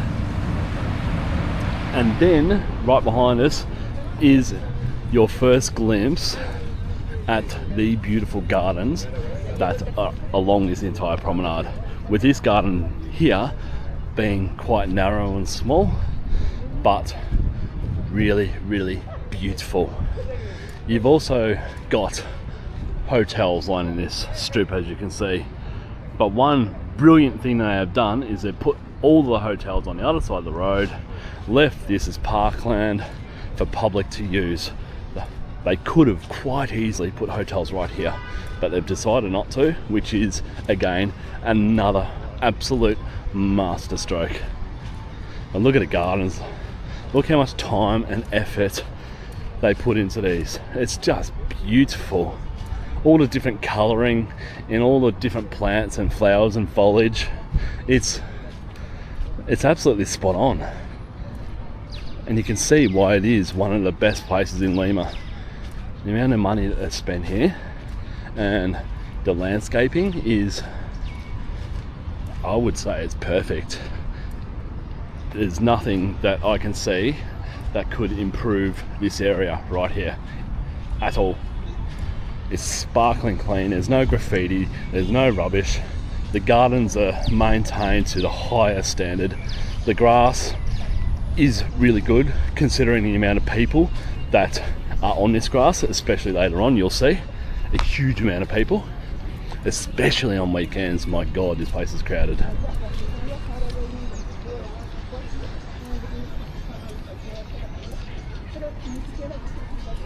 And then they've also created these little sections here. We're above the shopping centre now, which is just down there. And they've had the brains to also do sections like this for people to hang out in, and it's just so nice. Just so bloody nice. All I can see is the Marriott Hotel on the other side there. That's a phone company, Claro. These other buildings here, that's an older apartment building. I don't think it'd be a hotel. So it looks like the only exclusive hotel along here is the Marriott Hotel there. In this section anyway. As I said, this promenade goes for quite a while. So I'll just stop it here. We'll walk up a little bit more and then I'll continue. Even this garden here, it really does resemble Lima and the dryness of Lima, and the plant selection here is just top notch. It's all succulents. Obviously succulents survive anywhere, particularly here with the sea breeze, hardly any rain, harsh environment, and perfect plant selection. Geez, the curator, horticulturalist, landscaper, or whoever it is here knows what they're doing, and it's absolutely incredible. So if you're coming from the main area of Miraflores, which is in that direction there, and you come to this area here and you think, oh, that's it, it's not. Keep on walking. The best bit of this promenade is beyond this narrow section right here. But also I just wanted to show you quickly this creeper vine that they've planted here. I'm assuming they're planted, not sure if it's native or not, but you can see it slowly overtaking the netting right here. And how awesome would it be, whether this plant is native or not, if the plant takes over the entire netting system here? It would be unbelievable. It would also help massively with the stabilization of the rocks. It'll stop them from falling pretty much. But one impact it has is, yet again, by humans. Humans, especially on sunset, are jumping this fence here and all the fences along here to sit on the edge here to watch the sunset. So I would love to see police come along here and police that, stop people from getting onto the vegetation and killing it. Then it'll be much more successful. And yet again, I'm talking when there's a lot of loud things going on in the background, with probably an apartment building about to be, or in the first stages of construction right now. But I also love these smaller, older apartments here, the originals. What places to live. Like, imagine that, just up the top there, got this view all day, every day. Unbelievable. Good view of the, I guess it's a pier. It's kind of like a groin pier, and there's also a restaurant down there. Apparently the restaurant is incredible, so I'll go down there as well once I can find the stairs down, because as you can see, we are a long way up, so it's not an easily accessible area. I think there's 2 lots of stairs along this cliff here, but yeah, it's I just can't get over the sights of this place. You can see here, popular place for people to jump the fence and ruin all the grass and all the vegetation, which is really disappointing. So respect the fences, people. I love these Peruvian ladies selling their little souvenirs that they've made. Hola. Oh, thank you. Oh, they're so cute. They're all the beautiful ladies.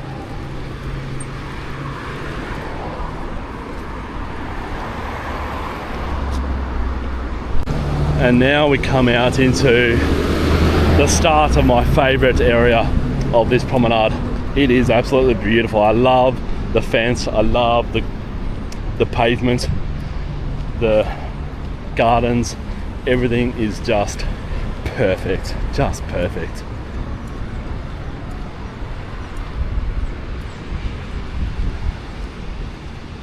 Heaps of people in the water today. They do a lot of surfing lessons here. As you can see, the surf tents down there. Everyone getting ready. But also the more protected side of this pier today. Not a whole heap of wind, it's a little bit onshore. And the weather has been interesting as well. And that's probably worth talking about. I haven't really seen pure blue skies yet. And I can't work out whether this in front of us right now, the misty stuff, is pollution or it's sea mist or what it is. It does have a smell to it.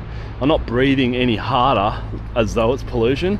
So I'm thinking it might be just the humidity and the sea mist in the air. Perhaps, I don't know. It's strange, but I'm yet to see a fully blue sky, which honestly I'm kind of happy about, because when the sun does come through, it's really bloody warm. Whereas now it's a cool kind of sea breeze. It's beautiful. So yeah, maybe it's a bit of a godsend that it is kind of misty and cloudy like this. Otherwise you'd be sweating up a storm. Look at these gardens. This has got so many gardeners, so many council workers. I'm assuming they're council workers, just walking along all day, picking up rubbish, doing the gardening. You got people standing there. I think they're there if you need help or whatever. You can ask them for help or directions. They're like kind of mobile tourist information people, I think. But there's so many of them.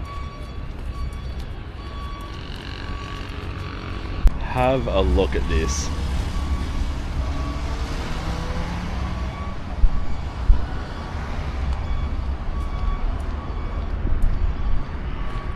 I haven't seen this place open yet. I'm not sure if it just opens on the weekends or what, but it should be open every night, because I'd be doing a roaring trade, like a place that we're coming to up here a little bit further.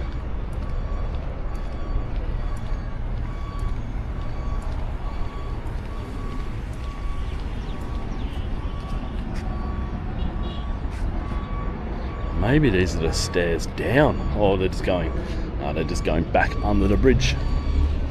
As you can see, you can also hire bikes. Looks like they're old school pedal power bikes, not the battery e-bikes. But hey, it would be alright to cruise along this promenade. As you can see, they've done really well with installing bike lanes throughout Miraflores. Even in the busy part of Miraflores, the bike lanes they've done a really good job with, and heaps of people use them, so that's good too. You see over the road there, just apartment buildings throughout. So we just crossed that bridge there and coming up to yet another incredible section of this park. This area here, or this park here, is called Love Park, I believe, and you'll see why in just a minute. Really, really popular area during the day, as you can see, and also during the night especially. Guys selling drinks there, always good and cheap, but you can probably see right now why it's called Love Park. This big sculpture here of two people embracing each other. Beautiful, absolutely beautiful. And then over here you have love locks on this fence here. No thank you. And heaps of people trying to sell you stuff, souvenirs, and no thank you. Well, I don't think I've seen so many locks on a fence before. So yeah, welcome to Love Park. Thanks to that sculpture there.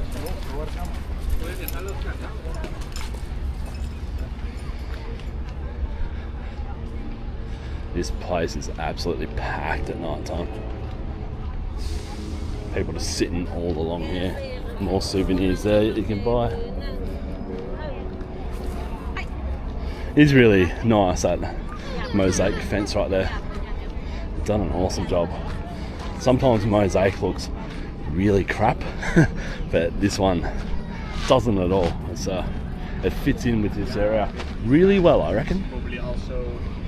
And the most popular place along this stretch. These guys are making an absolute fortune. Whoever owns this business is so lucky, because it's the only business like this on this side of the cliff. So lucky. They must have known people in power to get a permit to build their thing here, but it's basically crepes and desserts.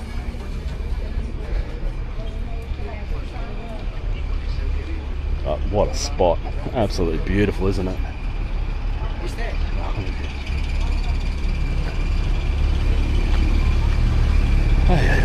Alright, let's see what's next. This right here is probably the best view of the netting system that they have installed on this cliff face. And you can see right here, the vine, oops, that was zoomed in, slowly creeping down its way over the netting. I really hope it's successful. But as you can see how dry it is, there's nothing growing underneath it. I'm assuming there's nothing growing there to have them put the net there. But yeah, a huge project. Whoever laid that netting has some decent balls on them, that's for sure. Getting it out on some of those sheer cliff faces there. Brave individuals. Wouldn't catch me doing that, that's for sure.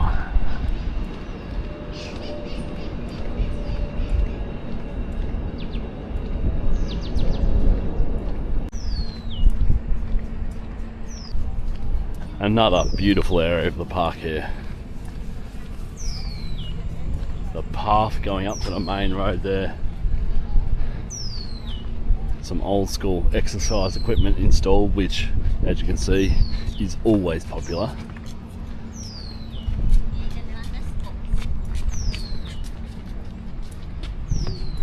And another beautiful look over the edge here. And as you can see, this is where people jump the fence and sit down as well. Perhaps it's not impacting on the creeper so much as what I thought it might, but yeah, still really beautiful. It's probably worth noting as I look at the park that the park is named in sections, so it's not just the one extensive park, although it is, it's named differently. So people will say, oh, I'm going to such and such a park. It is an area of this promenade. I think there's, by memory, 5 or 6 parks within the one promenade. So people say, oh, I'm going to such and such park, you can work it out on a map. Because to me, it just looks like one long park, but it's not to the local people.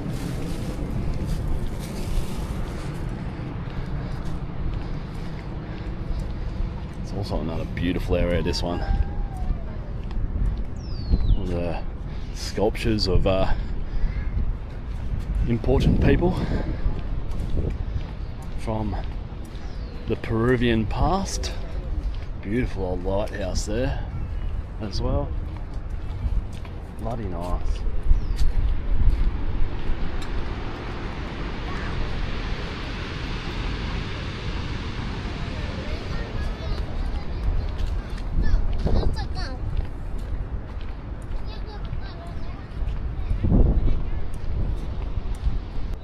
And then someone who was probably drunk had an idea of putting a tennis court right on the edge of the cliff here as well.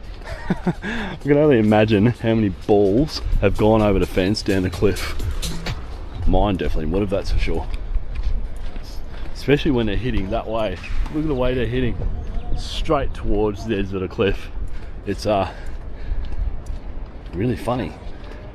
Really strange as to, and it's clay court, why they've put it here.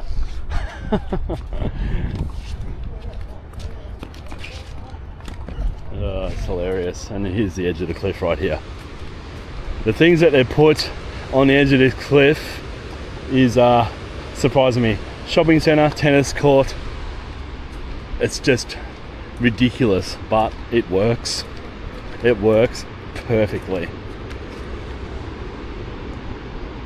Head down over to that park there, and we might pull the pin from there with regards to the upper level park here. There's actually multiple tennis courts along here. Didn't realise, I don't think I've walked this far before. There's probably about 10 tennis courts here, all clay courts. They look so old as well.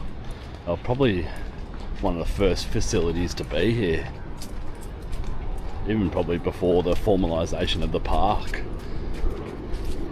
I'm assuming it's where the rich people used to come and play their tennis. Perhaps. What's this area here? Actually, this area is growing on me big time. You can feel the history here. There's another clay court here, another 2 clay courts here. There's about 12 or 15 courts. Huge facility. Very well groomed, well maintained, well looked after. Beautiful. But my serving would fly over this fence. God.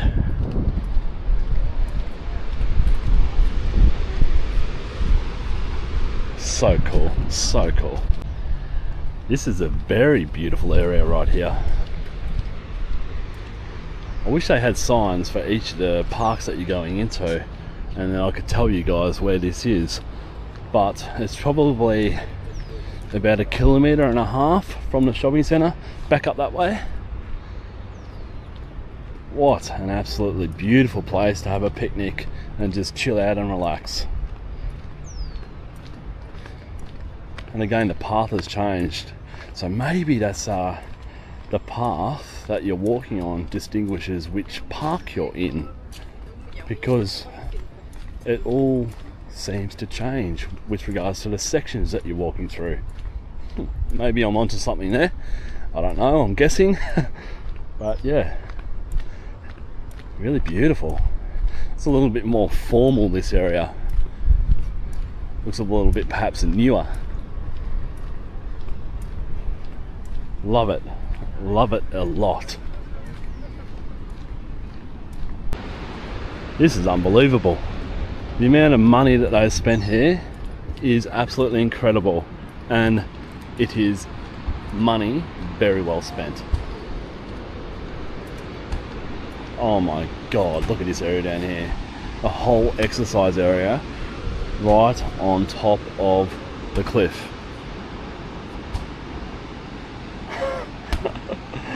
Oh my god. Lima is insane. That is outstanding. That is bloody awesome. Alright.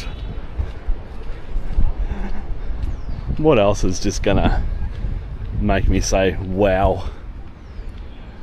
Let's just check this area out. I haven't been up here yet, so this is all a surprise for me as well, and surprised is probably the best word, and perhaps a little bit shocked how they've done this is incredible. You've got these guys in the yellow uniforms with the yellow bikes. They're selling ice creams, so if you're hot and bothered like I kind of am now, ice creams are everywhere for you to buy, and super cheap as well. Oh, this is beautiful. It's like a Japanese garden somewhat. Oh, the work that they have put into this place is insane.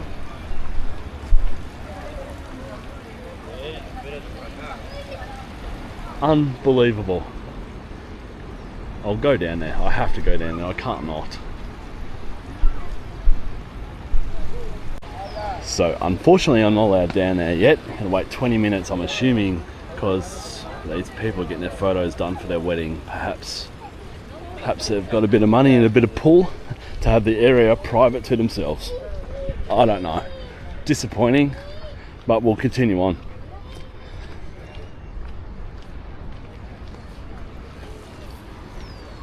Let's go see what's up here. And then they've just created another little area down here. From what I can tell, you have to go via the cliff trails here from the Chinese garden there, Japanese garden, whatever it is, to get to here.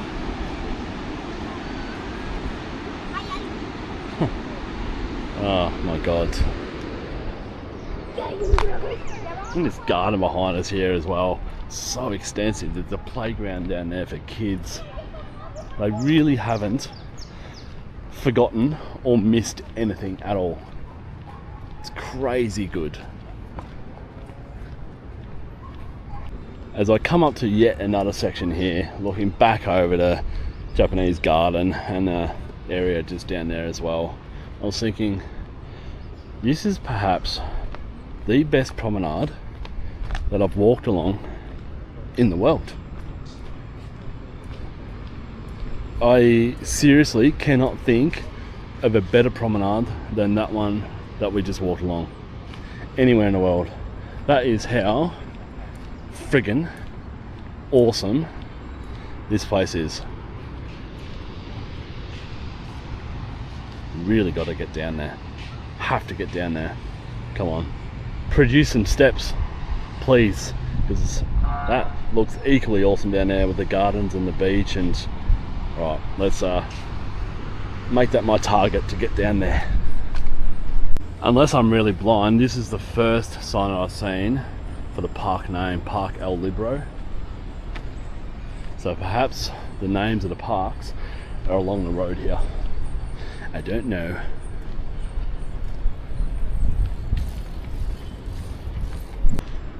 I just can't help myself. I'm gonna keep on walking on the top here. It just keeps on going and going and going, and still staying at an amazing standard. But I also love how each park is individual from the last one. Screw it. I'm going to keep on walking along this beautiful promenade because I can't get enough. I am absolutely loving how each section is different from the last. Each park is different from the last. They're not repetitive, they're not doing the same thing, and it's just a pleasure to walk along. Absolute pleasure. But have a look at this joint right here. This is the place to come for lunch. Oh, it's hidden as well. Well, it's hidden relatively. Obviously we're out on a cliff face, but you can't really see this from over there because of these trees here. What an absolute gem, and really, really popular too. It's the most people I've seen in a place yet. And I know I've banged on it a lot, but this is also a good indication of the creeper going down the netting system, particularly on this side. I'm assuming this netting was put in place, perhaps the first, because the creeper is almost halfway down. And how good does that look? Netting is underneath that the whole way up. That looks absolutely bloody awesome. What a great idea, whoever had that idea. I'm loving this cafe though, cafe restaurant. Also got takeaway, desserts. What a great location. Absolutely beautiful.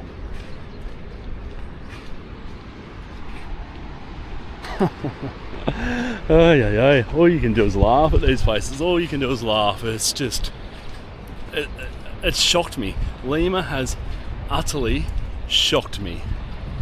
I just can't believe how it's just not full of tourists. There are, look, admittedly there are a fair few tourists in Miraflores, but for the amount of tourists that should be here, holidaying here, there's bugger all people.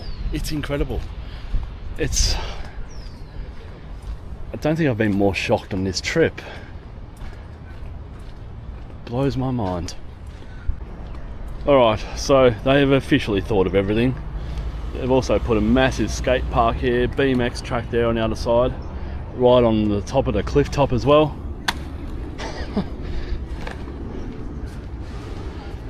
Yeah, it's mind-boggling. Impressive. Impressive, I think, is the best word for this place. It's simply impressive. That looks like Surfers Paradise there, down that strip. But Surfers Paradise have buildings on this side of the road, on the left hand side, instead of being smart and putting them back from the road like this place has. Bike lane down there too, very well positioned, so keep the bikes away from the walking path here, put them there. Just genius planning.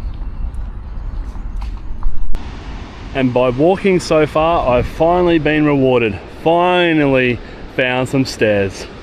I'll head down them in just a tick. Super keen to get down there and check out the beach area. But before I do that, I really need to see what is north past this point just up here. I can't not. I've got fear of missing out. Need to know what is north of just up here. But again, this is more of a, perhaps a more local area here. This is where people seem to live. It's less touristy up this end. All these apartment buildings would probably be where people live and not hotels or B&Bs. It definitely has that kind of feel about it right here. And it's super peaceful. This park would be packed on a weekend with people having picnics and just hanging out. Beautiful, open parkland. Okay people, so after felt like about 3 kilometers walking past the shopping centre that we went to first, I have made it to what looks like near the end of the Promenade Cliff Top Park system. Made it. So cool, but also very interesting. It looks like they're trying to import sand down onto the beach down there. This is definitely the widest that I've seen the beach. All along this strip, it looks like they're trying to replenish the sand to make it more user-friendly for people. But I am so eager to get down there and check out the actual promenade, the beachside promenade down there, and see what it's like. I've also heard that the water is really cold here, so I'll touch that and see what everyone's talking about with regards to the coldness.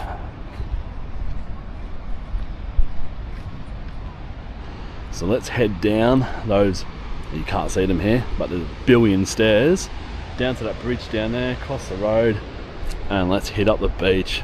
I'll see you guys there. Got a dog park off to the left here, while what goes down must come back up is firmly on my mind.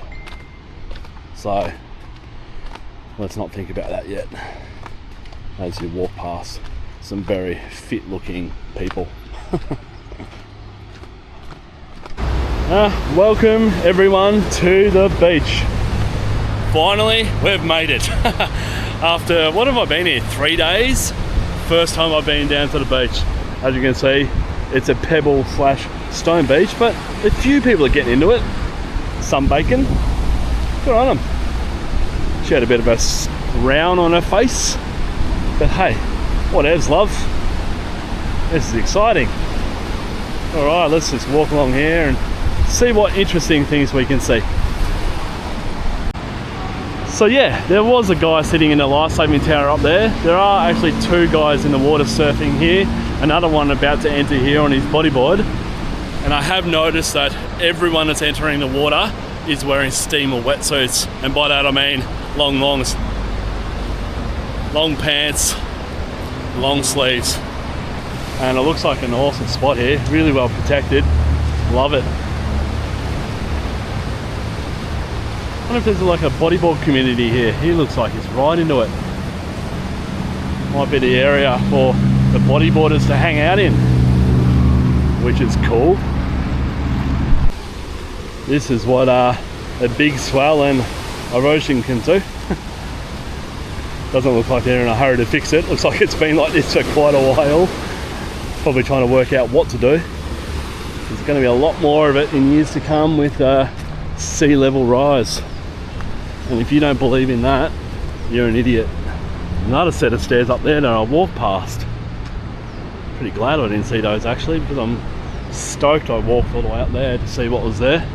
But yeah, looks like a newer set of stairs just straight ahead there as well.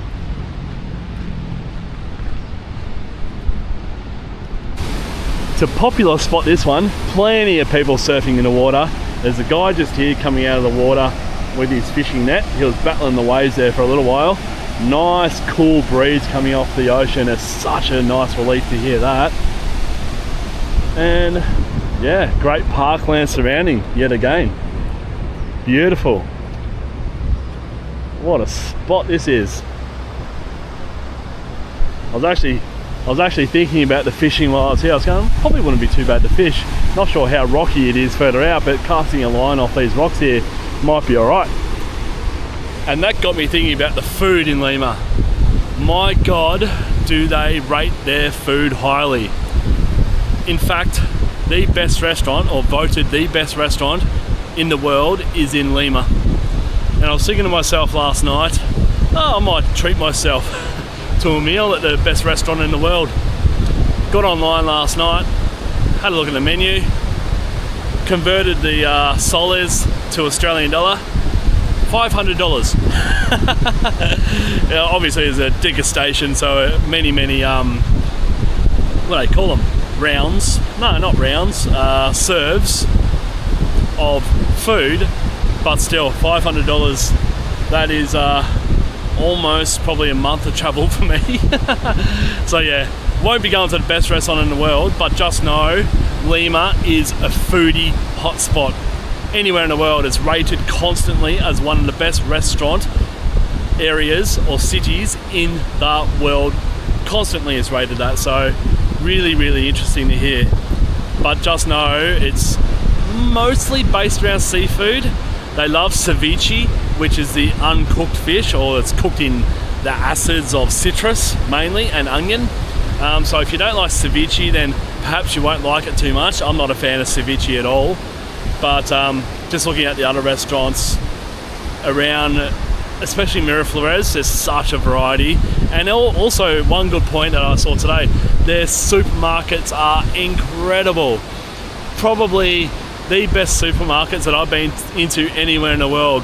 They are kind of not gourmet, but really high quality, and they're a pleasure to walk around. Like, you got Coles and Woolworths back home, they absolutely kill those places. Just the way that they've displayed the food and the quality of the food that is available is kind of, again, something else that has blown my mind here is the supermarkets. They're incredible. The food scene here is incredible, which is another thing as to why I'm confused as why there's not as many tourists here as what I thought there would be. There's just not. And the foodie scene, the scenes that you see outside of the food scene, like the historical part of this place, and then you've got this and that up there, blows my mind why there's just, this place isn't packed with tourists. Okay, so they have named the beaches Punta Requitas. Punta is also another name for beach, really. Same as Playa. You got some people selling some little snacks here. It'd be good if I had some cash on me. I do not. Dying for a drink, but I'll keep on going. Unfortunately, most of these little stalls here don't take card. Whereas, surprisingly, a lot of places in Peru do take card. They're probably more developed that way than perhaps Colombia and Mexico with regards to accepting card at most places. It's surprising sometimes. There's the stairs going up.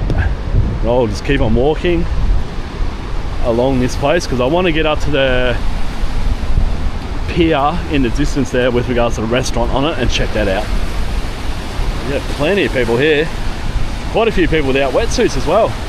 Maybe it's not as cold as what people are talking about. I have to go check that out. This is obviously the surf school area. Looks like you can hire equipment from here as well. If you already know how to surf and bodyboard, then probably be able to hire equipment here instead of having to take a surf school class. But yeah, popular place. Just found a beach here with almost sand. Be a lot more comfortable to walk on here, that's for sure. And if I was going to swim, this would be the place I'd probably swim.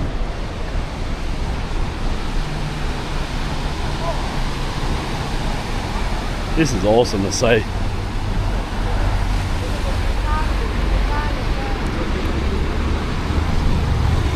You can easily see why no plants go on the cliffside here.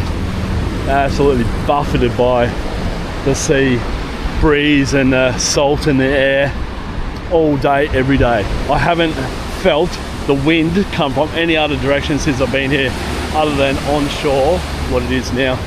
I'm sure it changes from season to season, but this season it's all pretty much onshore, blowing straight into these cliffs. And here's some guys working on it right now, working on the fence down the bottom. What a project. It's massive. There's a guy down here doing a bit of handline fishing, and he just reeled one in. Quite small, not sure what it was. But also listening to the sound that the waves make on these stones here. They're cool to listen to. I'll try and get a little bit closer. You can have a good listen to it. And then there's another beach club type setup here as well. I don't think it's in combination. I think it's just a daytime beach club. A place that if you don't like the beach, you can go up there and have a swim in the pool, relax, get some food and drinks. Prime on a nice day. But this is easily the busiest beach in Lima right now. Miraflores Beach. I'm calling it Miraflores Beach, but it's probably something different. And I think I'm going to have to go down here and test the water.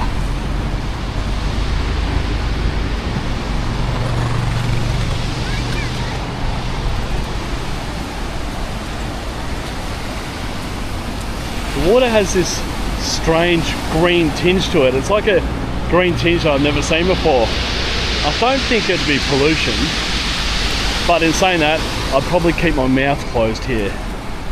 I'm not sure what the sewage treatment is like here, where the outlet is. But yeah, the greenish tinge is really interesting. Maybe it's the reflection from the rocks. It's just a different colour that it gets from the rock surface instead of sand. Not real sure. Anyways, I'm going to go down in a minute and check it out. Easily the most popular area of the beach down here, where all the surf schools are set up. Looks cool, eh? It's where, so you can go down. Remember earlier I said that's a bridge that I crossed over, so you can go down there, but nah. No thank you. I'm all good, thanks. Cheers. Well, that's funny. How people can spot Aussies. We obviously all have a look about us. And I look quite ridiculous today, wearing a shirt and board shorts that don't match at all. So perhaps that's the key. Our fashion sense is pretty shit. Who knows? Anyways, wow, so many surf schools. It is one of the main tourism draw cards here. If you Google what to do in Lima, surf schools will always come up near the top. Really, really popular.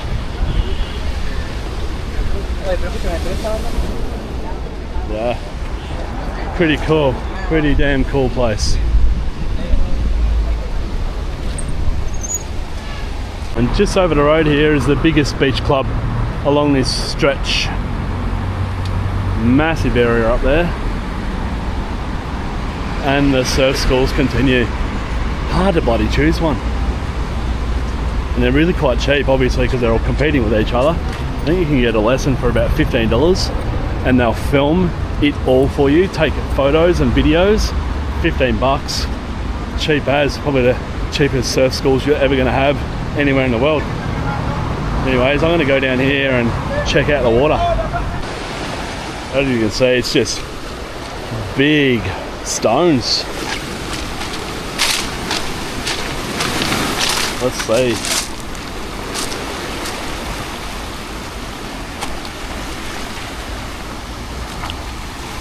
Oh my god, ain't cold.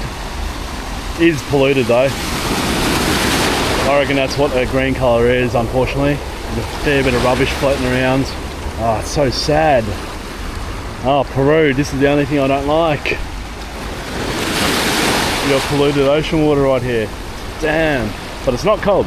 Definitely not as cold as what people are making it out to be. I probably wouldn't even wear a wetsuit, to be honest. I am a Victorian after all, so we are used to the cold water, but yeah, not cold in my opinion. But that's the restaurant that I'm trying to get out to now. So let's go check that out. Don't be put off by the security just there. He'll just say, have a nice day. Not sure actually why he's positioned there, because yeah, you're free to come out here and have a look, and how beautiful it is. What a setting.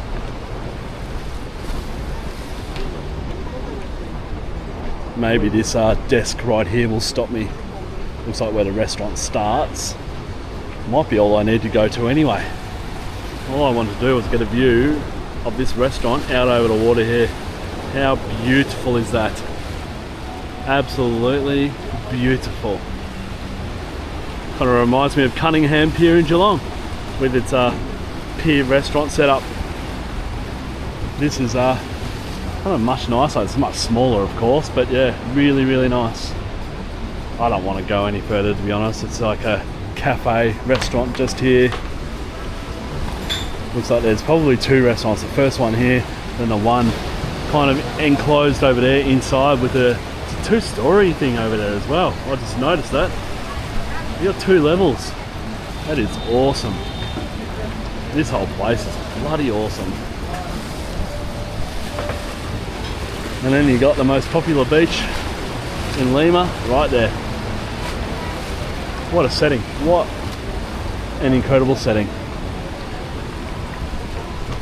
Alright, so this is going to be the end of my little Lima cliff top, mountain top, whatever you want to call these massive hills right here, and also promenade walk in Lima. Absolutely incredible. Much like yesterday when I went to the Centro Historico area of the city, I am absolutely stunned. It is incredible. I'll get out of the way of these people's photos. And yeah, couldn't be more impressed. Now from now, as I said, I'm going to go for a walk along a little bit of a cliff top, maybe tonight or tomorrow night, just to show you the nighttime perspective of the cliff top. That's when it most comes alive. It's when it's at its most best, in my opinion. And then I've also got to show you Miraflores, where I'm staying and where most of the tourists stay, because that is also equally impressive as the places that I've shown you so far. Yeah, it doesn't stop impressing. It's an amazing location. Yeah. So yes, that went for a lot longer today, as my videos tend to go for a lot longer these days, because I can't stop filming these places because they're incredible. What more can I say? They are incredible. Come here now. I know I'm going to say that at the end of this video. I'm going to implore you guys to come here, but I'm saying it now as well, because if you don't, you're an idiot, basically, because it's a top-notch holiday traveling destination. Right, I'm heading back up the hill, gonna die, and then gonna have a rest. Cheers guys. And while I'm at it, I forgot to show you in this direction as well. So the promenade continues on. You can see the road going up the hill there in the distance, but the promenade continues on pretty much all the way around to that hill over there. So massive walking trails here, really picturesque. Go for your life, morning, afternoon, nighttime walks, whatever you like. But yeah, this is where I'm going to end now, because I'm walking in thongs and my feet are starting to hurt after walking about 6 kilometers in thongs. Cheers guys. This is not a bad view from above here. Surf schools there, beach clubs here on the left of the road on both sides. Some of them are a bit of a waste of space, to be honest. They look a little bit crappy, so I don't think I'd be paying to spend any time in there, but yeah, they're an option if you're that way inclined. So busy this road, always busy, almost 24 hours a day. People going from north to south, south to north. Busy. All right, let's go. Good morning everyone, and welcome to my final day in Lima, Peru. Really sad about that fact, to be honest, because there has been so much more to do in this incredible city than I first thought. Last night I went to a water show, so I'm just going to add a few snips of that right now for you guys to see it. I didn't talk during that, but you can clearly see what the water show is all like, what it's like. It's one of the main tourist attractions when you come to Lima. You can decide whether you want to go or not. It costs 5 soles, so super cheap, but that's probably all I'd want to pay anyway. So I'll add those clips for you now.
And now we come to today. I am currently standing across the road from the biggest attraction in this city, probably the most important attraction in this city, and I'm going to turn the camera around now to show you why. Have a look at this. I'm going to pronounce it Paklana Ruins. An absolute incredible pyramid structure right in the center of Miraflores, right in the center of a major city. It's absolutely incredible. It's a lot bigger than what I first thought it would be. A hell of a lot bigger. The bricks on there there's millions of them. It's massive. So I'm just going to buy a ticket. You have to do a tour here. You can't walk around by yourself, I believe. So I'm just going to head in now, buy a ticket and do the tour and show you guys around in here a little bit. But that's what it is. Paklana. That's the way I pronounce it anyway. So that was a reasonably easy process. The deal is that it's 15 soles during the day, 17 soles at night, and yes, you have to unfortunately wait for a tour. The tours are, I think, maybe every hour, so I've got a half an hour wait in front of me now. Didn't quite time that right, but how classic are the tickets, how old school is this? Now look at this paper. So yeah, that's the deal with this place, as I pick up the other half of my ticket. Not sure what both of them are for, but yes, let's go do this. I'm excited. I love these places, and this is the waiting area right here. Let's just go have a little peek first, hey? Have a bit of a look around. Have a look at this.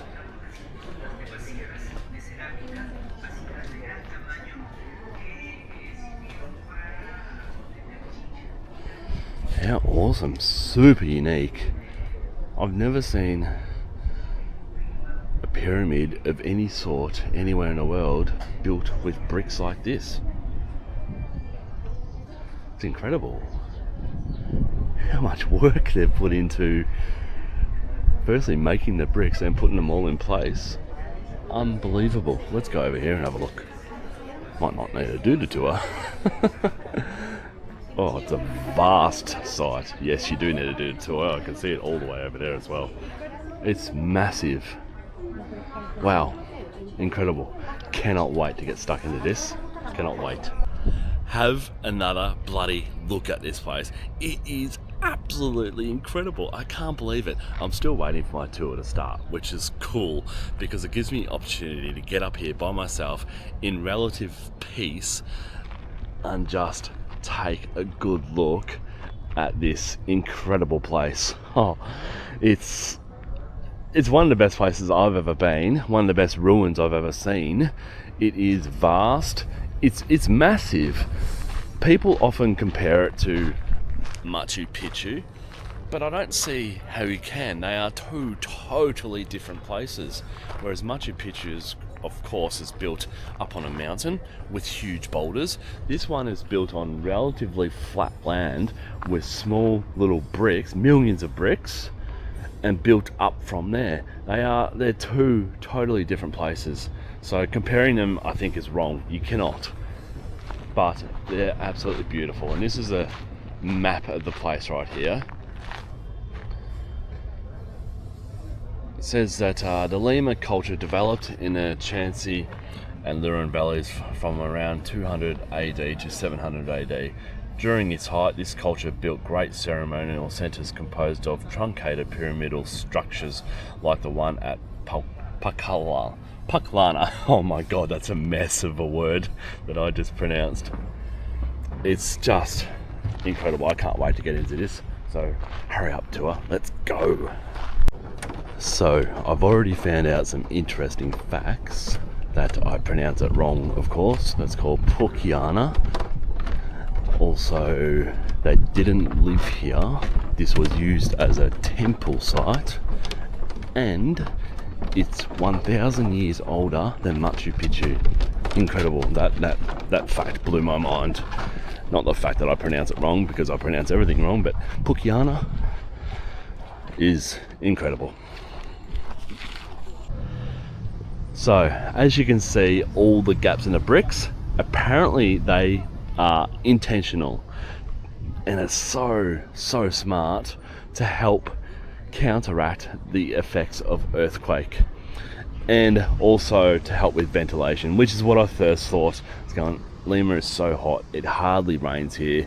It's the second biggest city in the world built in a desert, as I said earlier. Peru is a desert location. This side of the Andes Mountains, it hardly rains. So yeah, just genius people to think about earthquakes and ventilation all the way back then.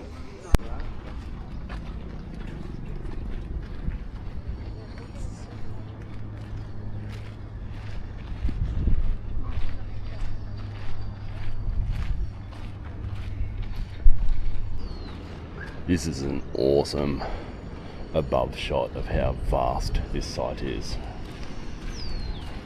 It's just absolutely incredible.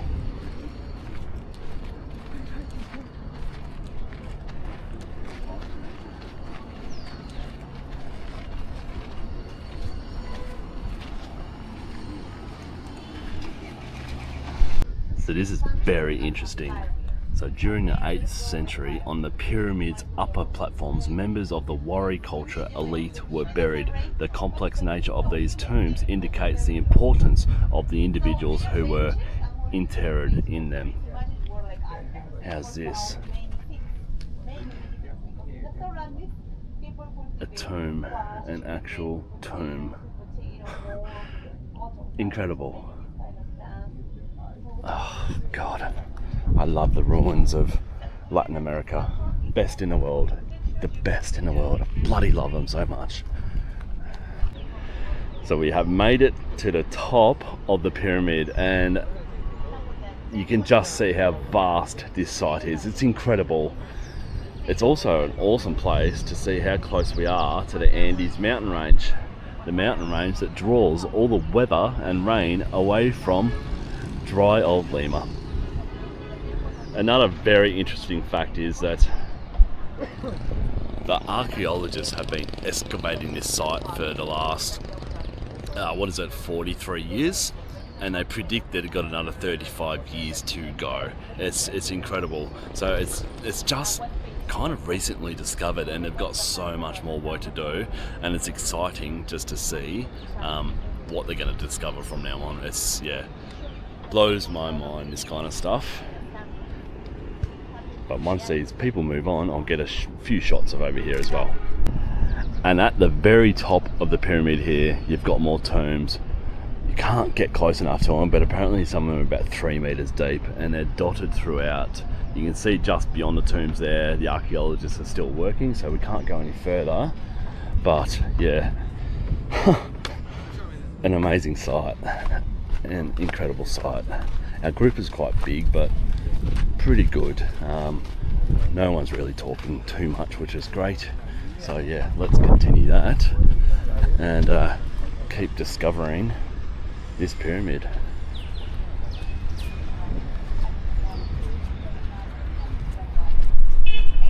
This here is a banquet square, and they've found a lot of vertebrae of sharks here, so they know that the people used to feast on sharks right here. This is a pretty awesome area right here. You can see the amount of excavation that they've still got to go. It's massive. It goes all the way back there. So the amount of bricks and walls that they've still got to uncover is incredible, and you can clearly see why it's going to take another 35 years. They've got so much work to do. Look at that. Look how much soil is on top of it right there. Unbelievable.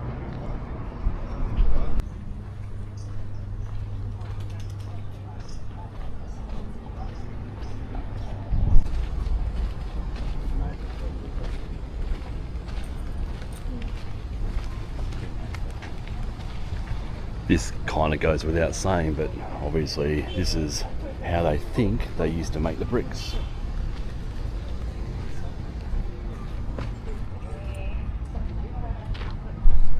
Also worth mentioning is that they have a very beautiful restaurant here. God, it looks nice. Right opposite the pyramid. What an awesome place. Really, really classy as well. Usually, sometimes places can mess this up totally and make it look really bad, but they have nailed this. It is beautiful, and what a sight. It doesn't detract from the pyramids at all. It's very, very well done. And that is Pukiana done. Highly could not recommend enough to come here. The tour goes for about an hour. Easy stroll around this absolutely incredible site. So what's next? I'm going up to probably Barranco now, another suburb in Lima. I'm going to call it a suburb. I know they're not called suburbs, but yes, off to Barranco now. But this place is incredible. Come here when you're in Lima. You just have to. The afternoon has arrived on my last day. Time is going so fast. So I thought this afternoon I'd get a quick Uber ride. It's about probably 10-15 minutes over from Miraflores into a suburb called Barranco. and it is beautiful. Check this place out. Came here for a visit yesterday, but I didn't bring my camera because I just wanted to walk around and take it all in. I thought I have to come back here today because it is quite special. You probably could walk here. It'd probably take about half an hour. It's quite flat from Miraflores, but yeah, I thought, why not just get an Uber ride over? Uber's super cheap, as I've said over and over, and come over to this beautiful place. It's probably the most picturesque of the coastal suburbs, in my opinion. Definitely more so than Miraflores. It's got a bit of a bohemian feel here, that's for sure. They've also got a farm, and you probably hear it in the background there. It's quite loud, but they've got like a produce market on. So I might head over there in that direction and check it out. But this place is just beautiful. I love this open square here. It's just done so well, and it's got little cafes spilling out into the laneways here. Just really, really well done. And it is a lot cooler today as well. It's so nice. There's a good sea breeze coming through. So yeah, really, really nice. How nice are these restaurants as well though. Say nice a lot, but this is what this place is. It's really nice. Right, let's head over to the produce market. It's also a lot quieter here. A lot less busy with regards to tourists. There's not as many, well, there's no high-rise apartment buildings right in the centre here, so that's awesome as well. Really keeps down the amount of people, but in saying that, it is a major tourist destination. All tourists should come here and check it out because, as you can see, it's just really beautiful. It's nice and quiet now. The music has stopped, so we'll just go for a quick walk through here. The music will probably start back up again, but that doesn't matter. We'll just have a quick look through this produce market. Local growers, suppliers of, looks like, alcohol. Pisco sour. So we've got all this here. Hola. Hola. ¿Deseas degustar? No, I'm okay. Thank you. I have had enough. I've had enough pisco sour since I've been here, so not going to have any today. Although now you know you can come here and have some free samples. Probably have quite a few drinks if you get around to all the stalls here. Be quite drunk by the end of it. But it's all pisco. It's the most famous drink in Peru. You can get it at every bar, every pub, every restaurant. It's on every single menu, wherever you go. It doesn't even matter. It's probably on the menu at Macca's, to be honest. That's how popular and famous it is. They also like putting different things in it like this.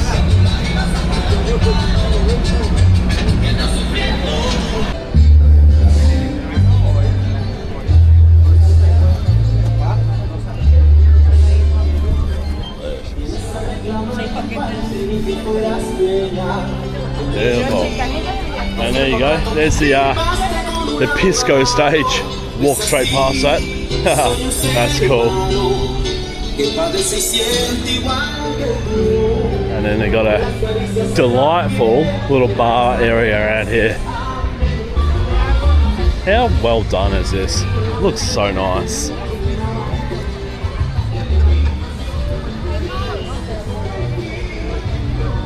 Peruvians have got a class that is beyond the class of other Latin American countries, in my opinion. The way they do things is just so bloody nice. We've got more market stalls just over here, so I may as well walk past these as well. These don't look as pisco related. No, some beer there. Got some churros. They do love churros. Got some spreads there. It's like some honey there. So a few different things on this side. Oh, they love their pork. Muchas gracias. I love this. Gracias. Caja china con sus tortillas nativas. Así te Oh sale. my god. Have a look at that. This is very traditional Peruvian. Pork, potatoes, and some onion salad. Delicious. Delicious. Muchas gracias. I'll do video, then I'll come back. Yeah? But muchas gracias. Delicious. Listo, gracias.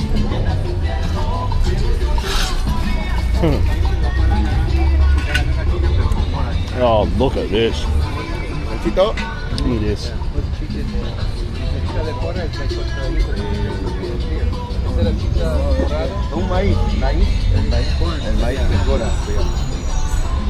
I don't think I've seen bigger pork consumers anywhere in the world. It's just a massive country of eating pork, and it's delicious.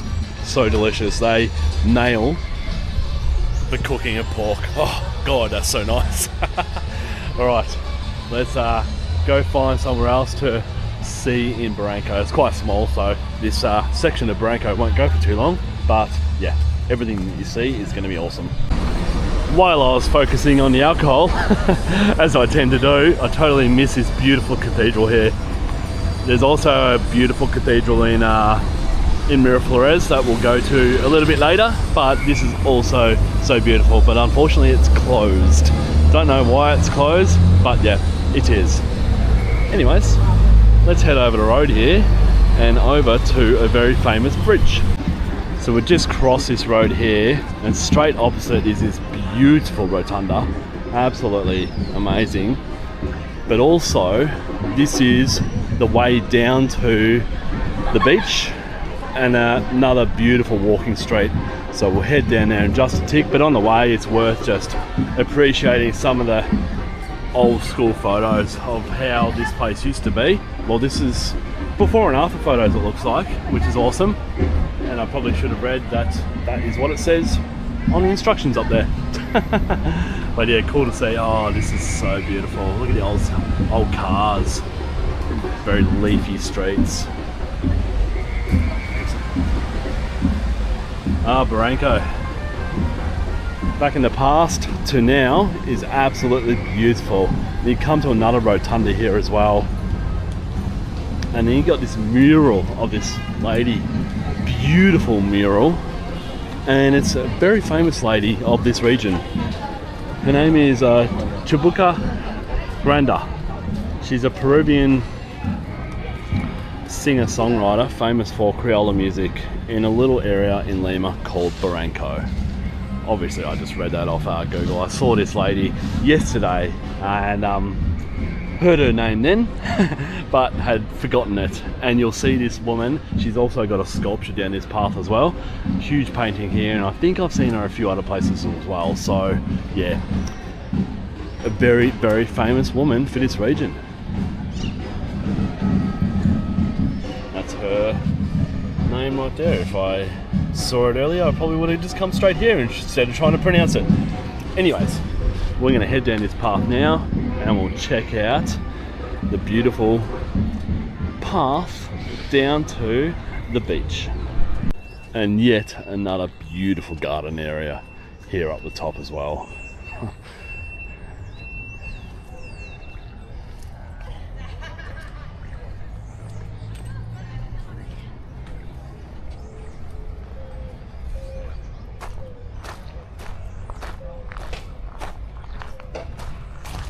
And a continuation of that garden.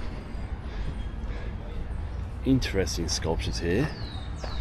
They kind of look like the birds that are flying out over the beach all the time. Perhaps they are. They look like seabirds of sort.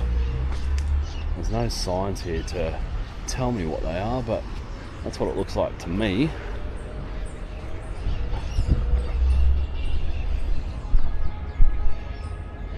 That's just a bit of an overhead shot of the little market down there. We'll head down that way just in a minute anyway, so we'll check it out there as well. And now we've arrived down at the little market. Little souvenirs.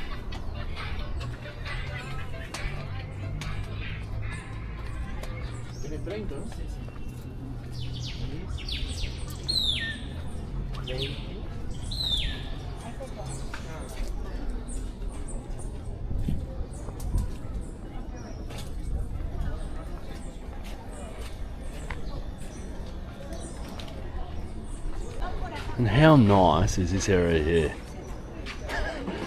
How many times have I said that? Oh, God. Just really, really pleasurable places to be. We'll head down here. We'll go all the way down to the beach. It's not too far. It's just a little bit of a walk back up, but yeah, really worth it to head down here and see the most popular beach in Lima. And on the path down to the beach, you do have a variety of restaurants along the way. So another really nice area. Nice sea breeze coming straight off the ocean up this pathway. It's such a nice day. Such a nice place to be in.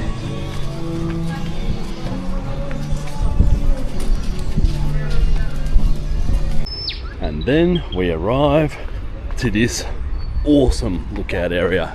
Such a good area for having a look out over the beach.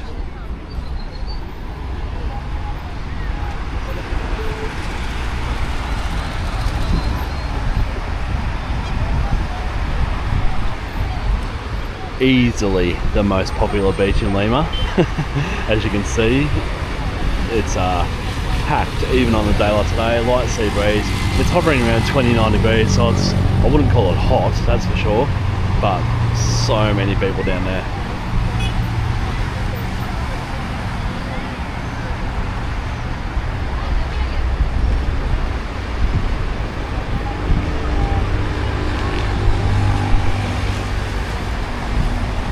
That direction it's probably about 2 kilometers in that direction is Miraflores. You can just see it in amongst the sea mist. Now I did find out a few facts about the sea mist today. You know how earlier I said it may be pollution? Well, it's not, which is really good to hear. Apparently when the Spanish first arrived here, they documented the mist or the grey cloud that was coming over the land at that stage. Obviously there's no vehicular pollution back then, no pollution really at all back then, but still the sea mist that is present more in Miraflores up that way was present back then as well. So awesome to hear that it's not purely 100% pollution. But yeah, that's such a busy area. Maybe I will walk down there. Got to give you guys a bit of a look, and I kind of want to go down there myself as well. I've got FOMO once again, even though I was here yesterday, and the beach itself admittedly is quite ugly. It's not a beach that I'd come to, or it's not a beach destination. For me, Lima is a lot more than the beaches. I know there's a lot better beaches down south, about an hour and a half, 2 hours of here, but here is not a very nice beach at all, but is obviously very close to the city, and people get into it because they want to freshen up. Alright, we have arrived down on the beach. Oh, that smells delicious. Fried octopus and fries. Yo. Sounds so nice. If it was calamari, I'd bloody grab some, but it's not. And here is one section of the beach, obviously very narrow, so not many people here. Very dark sand. It's really interesting. I'm sure it's probably got a fair bit of dirt content in there from the neighbouring hills, because it never rains here. But yeah, it is really, really interesting setup with the stones and the sand. And you got these guys here selling all types of foods, mainly snacks, drinks and chips. You can also get some juices there as well. Cremolada, cremolada. Good little setup.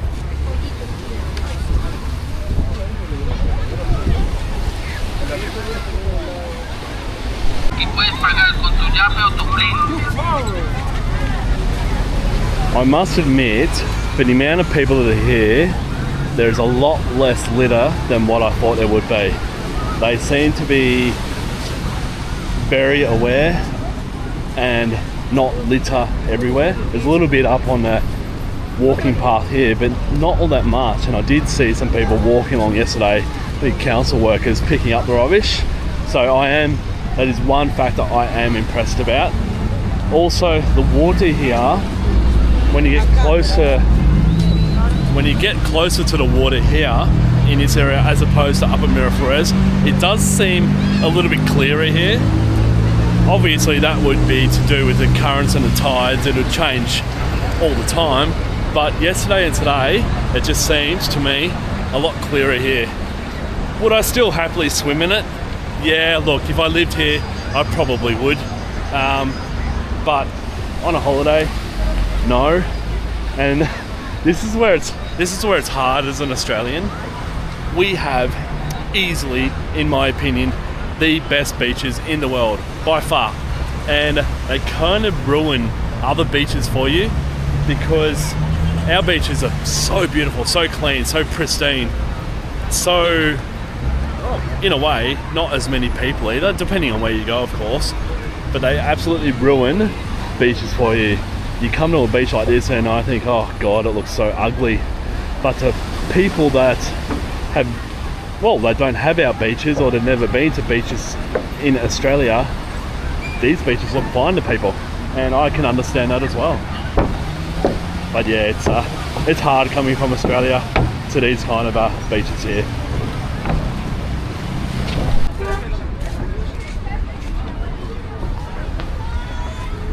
And then you come down to the most populated beach in Lima,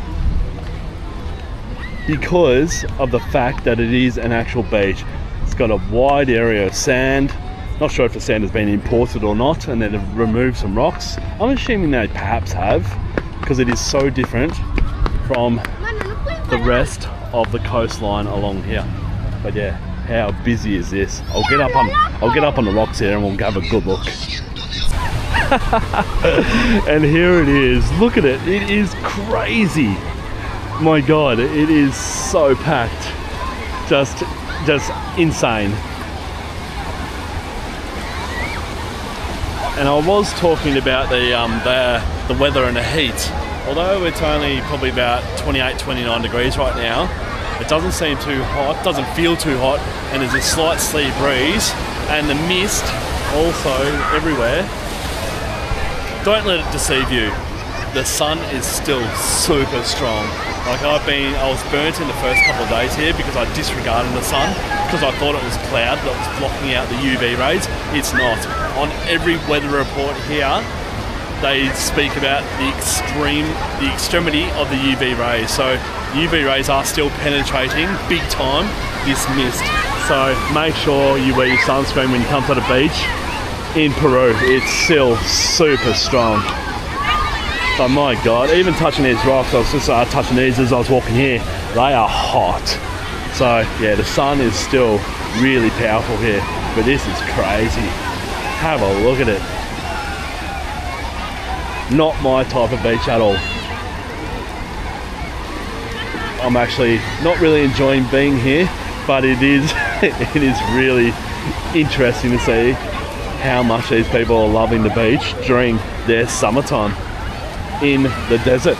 So they are lucky to have this because they live in the desert. Alright, I'm going to head back this way. Oh wow, look at that building up there. Look at that hotel or apartment building. What a place to be. Perched right on top of the hill there. Oh, look at this one. Place to turn around. That one just cut into the rock there. How much work they put into that. That's incredible. You do have some beach bars along here as well that you can access. And then you got, that's heading towards Miraflores there. So we walked that way yesterday. It took about about half an hour towards Miraflores along the roadside, along the path. Nice walk. Flat as you can see. But I'm going to head back up to where we came from now. Back up to Paranco and then back into Miraflores where I want to finish this video. I'm going to do a bit of a sunset walk along the promenade and also show you actually a bit of Miraflores because we haven't seen that yet. You haven't seen that yet. I see it every day, but yeah, really want to show you that area also. So this video, yet again, is going to go for a long time, but it's worth it. All right, guys, see you later.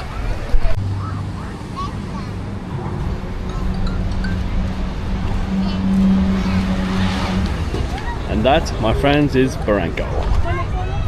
Let's head back up this path that they have awesomely done on the side of the cliff there, and we'll head up to the top yet again.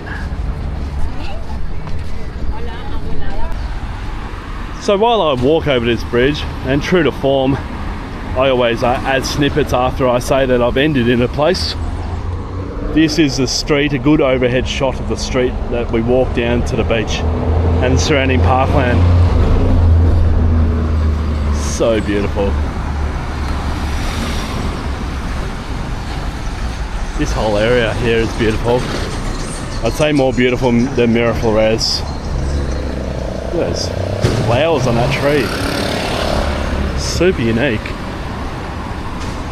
Oh, it just keeps on getting better. I'll just keep filming for a second or two. Yeah, nice.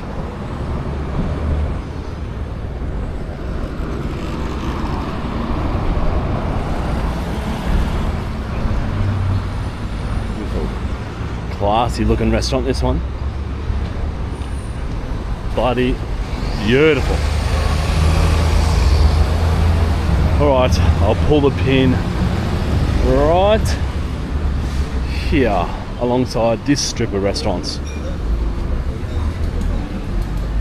Bloody nice.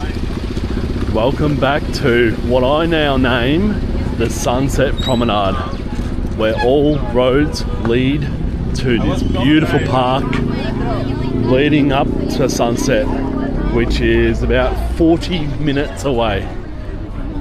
This is where this park absolutely comes alive, as you can see. So many people as opposed to daytime. It's just such a bloody good place to watch an incredible sunset, which looks like it may be shrouded with some sea mist tonight, but we'll see what happens. But yeah, just so many people every single night, doesn't matter what night it is, weeknight, weekend, people are always flocking here. It's just a really good vibe. It's so bloody good to be here, but also really sad this is going to be my last night seeing this. But we'll make the most of it as we usually do, and let's go for a short walk up here. Won't go too far, but yeah, just want to show you the vibe of this place at night time, because it's really something else compared to daytime. As you can see, people starting to get the prime positions leading up to the setting of the sun. Actually looks awesome right now. You can almost look at it because the sea mist is blocking some of its power. Beautiful. How nice is this?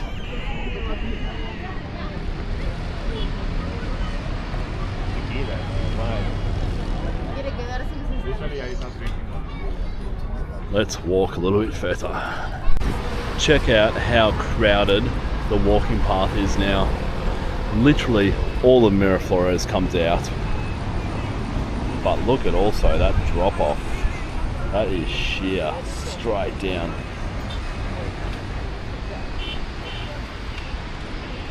So bloody awesome.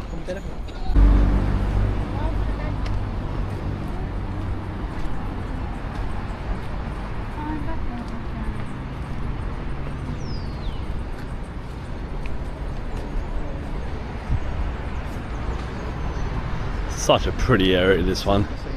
If you remember walking through here the other day, the setting of the sun just adds another dimension to this beautiful little area.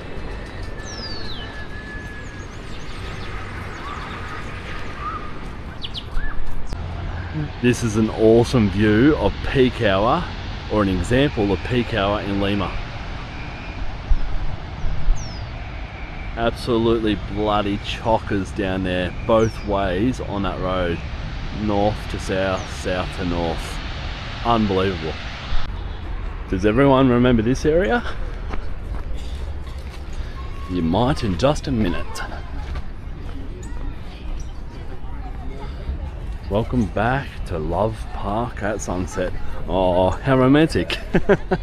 And this is as far as I'm going to walk tonight. I think you get the idea of how much people appreciate and love a sunset in this incredible city, especially during summer, because the sunset, as you can see, is setting directly out from us, but is now starting to go behind the sea mist in the distance.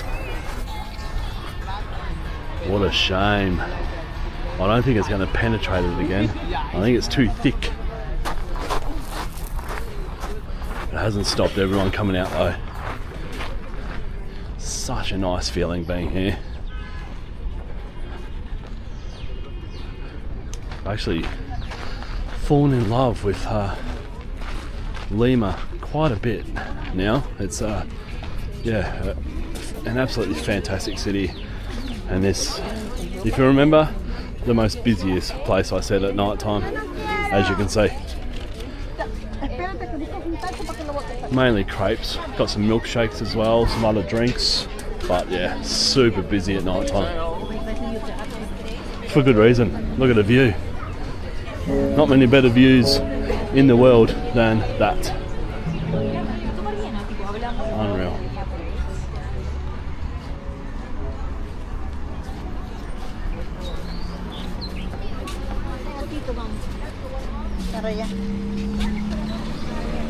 Just weaving through people.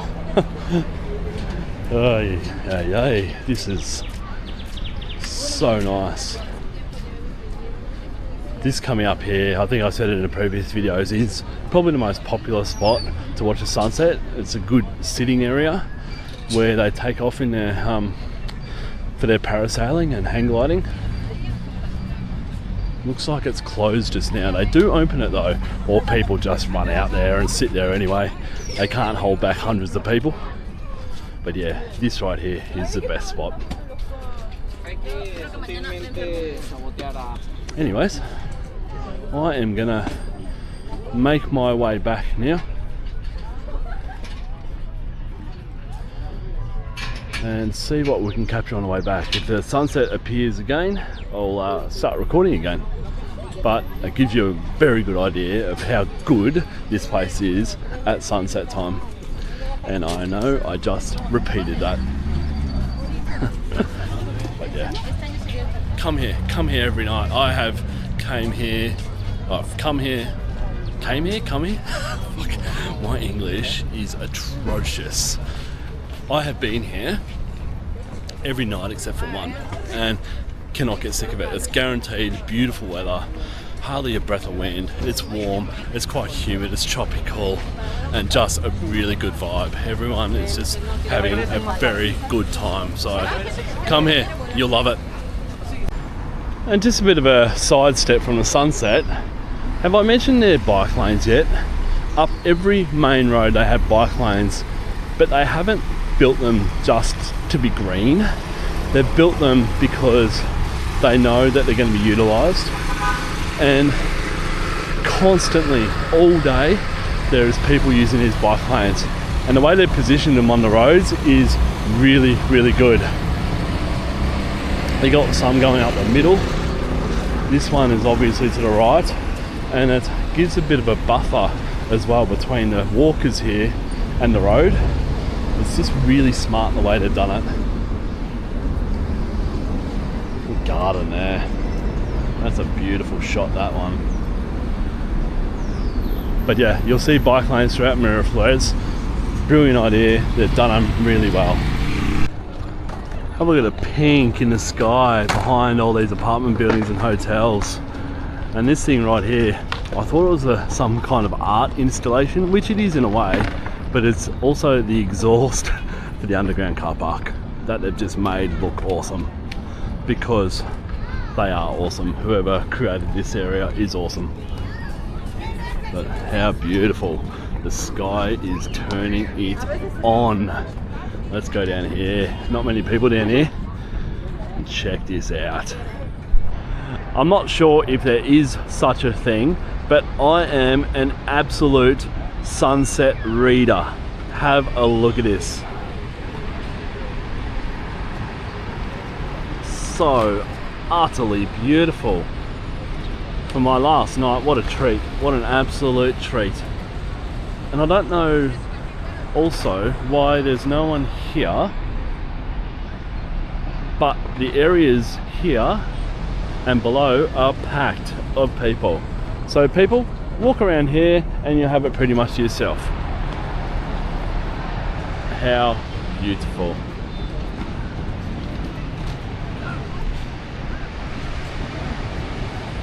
Look at them all. People everywhere. And why wouldn't you be when you got this right in front of you? Incredible. Thank you, Lima. Thank you for the most perfect goodbye.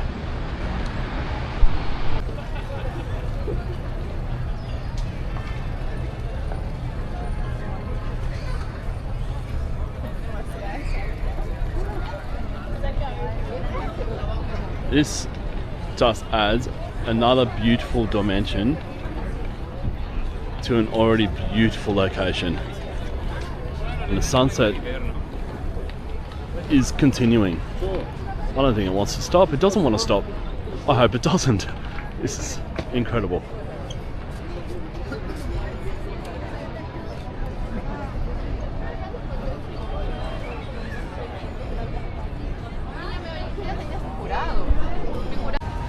And this is a good view of seeing how alive this shopping centre comes at night time as well. Remember me walking through here pretty much by myself the other day. Night time is a time to come here.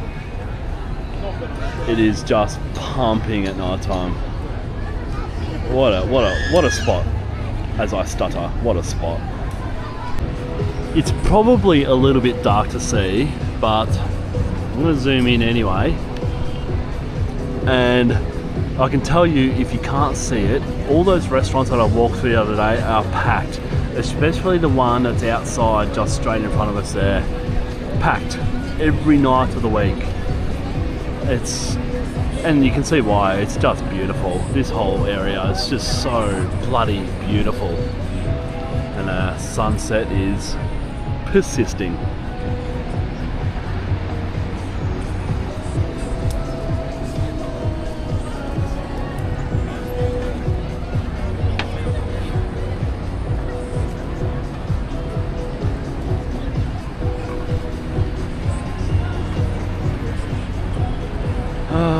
It's going to be hard to leave. It's going to be really hard to leave this place.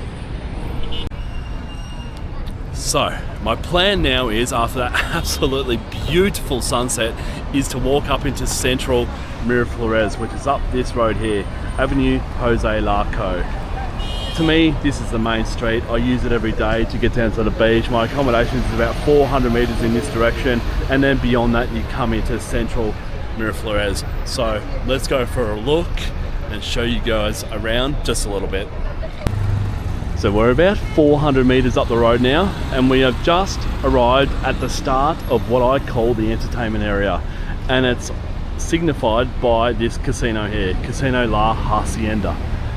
Casinos are surprisingly dotted throughout Miraflores. It's another thing I wasn't expecting. They're all pretty small, like the casino there. There's one kind of bigger one, but yeah, they are everywhere. As are restaurants, bars, cafes, nightclubs. Anything you could ever want is within this area of Miraflores. It is a great area to stay as a tourist, and you'll see there is a lot of white people walking around. They both live here and are also tourists. It's a good, I think it is actually a good mix of local and international people here in Miraflores. Obviously, you'll see it's the most modern area of Lima, which means it's also the most expensive area of Lima too. There's a lot of souvenir shops as well, but restaurants such as this, hardly anyone in there. Everyone's probably still down watching the sunset. It's a bit early for people to come to dinner. It's just gone almost 7:15, so perhaps just a little bit earlier. But on each side is lined by restaurants, bars, cafes, etc., and also apartment buildings and hotels. Exhibit A right there. It's quite a big one, that one. It's huge. For Miraflores, it's not really, except for on the beach down there, there's no real high rises in the centre here. So yeah, it's easy. What was I going to say? It's easy to get around. That doesn't really, high rises don't really impact on that. But anyways, there's not many high rises. Here's another casino here, Mardi Gras. And then you got another one over the road here, Atlantic City. So it's like a mini Vegas, but better. A lot better, actually. Yeah, I was really surprised by the amount of casinos in this city. And that's the Atlantic City Casino right there. Just watch yourself when you're walking across the road here. No one really obeys traffic lights unless it's a really busy intersection like this one. Pedestrian crossings are just basically paint in the ground. They're decoration, really, the pedestrian crossings, so drivers will ignore them. You ignore them too and wait until there's no traffic coming, because they will clean you up.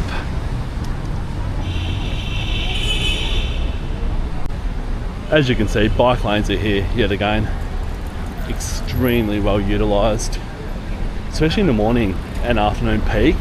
You will see bumper to bumper bikes, skateboards, anything that's got wheels will use these paths up and down morning and afternoon peaks. But while I'm at it, I'm going to get the negative out of the way for Lima, and that is the traffic. They are easily the worst drivers I have seen anywhere in the world. They are horrendous. Like, you will struggle to see a car that doesn't have a dent on it. They are shocking, and I'm putting them in the category as worse, and I thought I'd never say this, worse than Perth drivers. They are shocking. Also, can the government here please outlaw the use of the horn? They use the horn in anger so often that the horn is pretty much redundant now. No one listens to anyone. It's lost its effect of what a horn is supposed to be there for, just to, I don't know, wake people up and alert people and bip your horn at people when they're being stupid. But now it's pretty much redundant, so not sure why they're still bipping their horn, but everyone does. Even when they're about 10 deep at the traffic lights, they will be on their horns, frustrated that the traffic in front of them is not moving, and they can't even see why it's not moving. It's, yeah, my only negative with Peru is the driving here. Absolutely bloody shocking. But I'll turn off my head again so then you guys can check this place out. I'm on my way to Kennedy Park, John Kennedy, which is just around the corner. Welcome to what I call the epicenter of Miraflores, John F. Kennedy Park. And if you're wondering why I'm saying Miraflores so much, it's the name of the suburb that we're in now. And here is a sign for you to read, just in case you can't understand me. It is a beautiful area. It's where everyone comes to congregate every single night of the week, surrounded by incredibly beautiful buildings. A cathedral right there. Another, I don't know what this building is. It's an old hotel or what, but again, so beautiful. And then on the outskirts, you have the park, restaurants, bars. But in the central area here, you have a park full of cats. I call this cat park. Not a big fan of cats, so I don't really enjoy coming in here so much, but they look after them. They feed them. They've got cat houses for them. It's famous for having hundreds of cats in it. The cats are friendly. Most people I've found love cats from other countries other than Australia. So you will see people patting them and getting a bit obsessed by them. But also they've made it a bit of a sanctuary for cats by not allowing people to enter the lawn area here. That's where cats can go to get their respite from people, because people aren't allowed in there. But yeah, it's just a really interesting park. But if you can look beyond the cats, if you don't like cats, it is a beautiful garden in the middle of Miraflores. Beautiful park. It's bigger than a garden. It's a park and it's beautiful. And on a weekend you'll find different performances in here. You'll find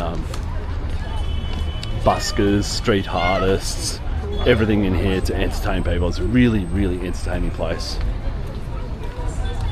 But on a weeknight, it's just a peaceful place to go for a walk amongst hundreds of people.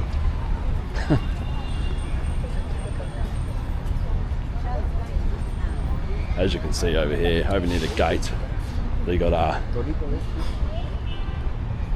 cat houses right there. So they look after them.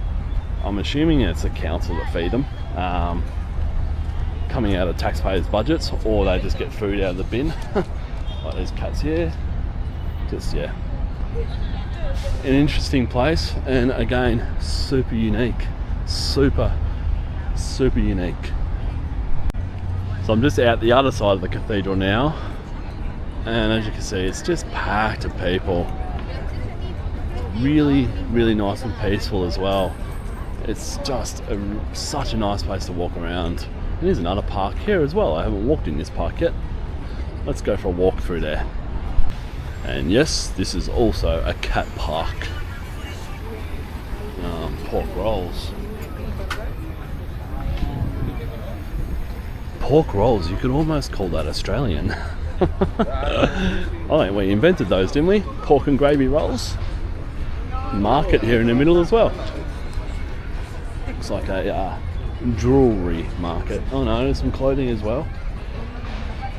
Some common Peru souvenirs. Wow, it just keeps on going.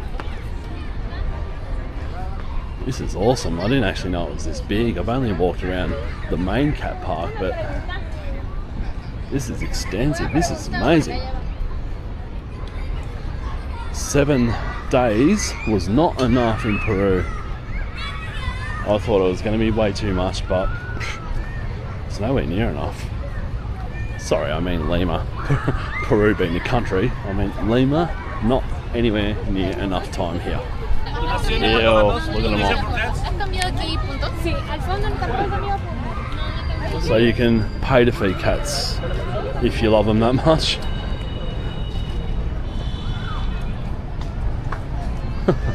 Interesting. I love the name of this. There's a hostel just over here. You probably can't see it yet, but it's called the Flying Dog Hostel. I don't see any dogs around here. I don't think dogs would probably be allowed in the cat parks. They'd have a field day chasing around the cats. Some nice restaurants surrounding this area as well, like this one just up here. So you've got this cafe slash type restaurant here, Cafe de la Paz, and then you've got this, maybe it's the whole one restaurant, I'm not sure, but then again don't know, because one side is full, the other side is empty. Do not know. Got a restaurant in here as well. Might have a peek into this one. It looks really interesting. Wherever you go here, side alleys, again, go up them, have a look up them, because they're cool. Oh, look at this place. This is cool. Just ice cream, desserts. Oh no, there's a restaurant area over there as well. Has ceviche, of course, on the menu. But yeah, awesome. So we're just over the other side of the road from the park, which is over there. I decided to just walk along this strip. Quite a popular nightlife area.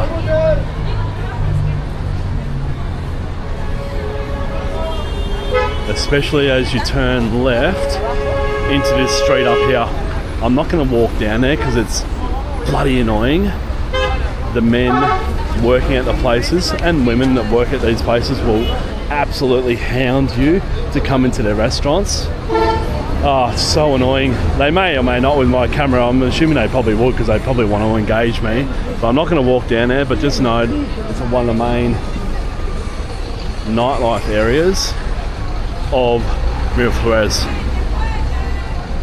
Good when you've had a few beers, but when you're totally... Very popular spot, this one. Awesome sandwiches. Came here the other day. And top-notch sandwiches. Small menu, so it's easy to choose. But yeah, they just have incredible sandwiches. None of which I can see right now, so I can't really show you. But yeah, very popular and probably famous place in Miraflores.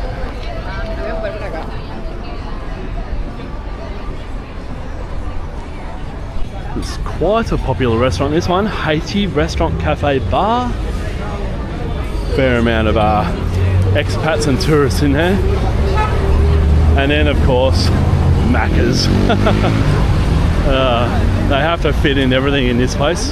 They have not missed a thing at all.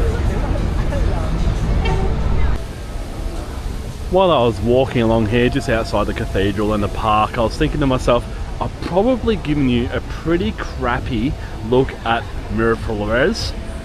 It is quite a big suburb within the city of Lima, like it's huge. So you've got this main street here, you've got probably 2 or 3 of these main streets, and then you've got the housing and accommodation side of things, which are up some of the most beautiful streets you ever likely to see. Clean, modern, green, leafy, they are beautiful. So yeah, I'm kind of a little bit shattered I didn't show you around Miraflores during daylight, but you can Google it if you like. I've chosen to focus on the beach and a historical centre and a few other important tourist things in this huge city of Lima. As I said, 11 million people, it's massive. So a week is nowhere near long enough to cover everything. But this video is super long already with what I've already covered. So if I did a Miraflores video, it would have to be probably its own separate video because there is so much to see here also. Anyways, this is where I'm going to sign out from Peru. Said earlier, I was super sad to leave. It's been so surprising to me, such an eye-opener.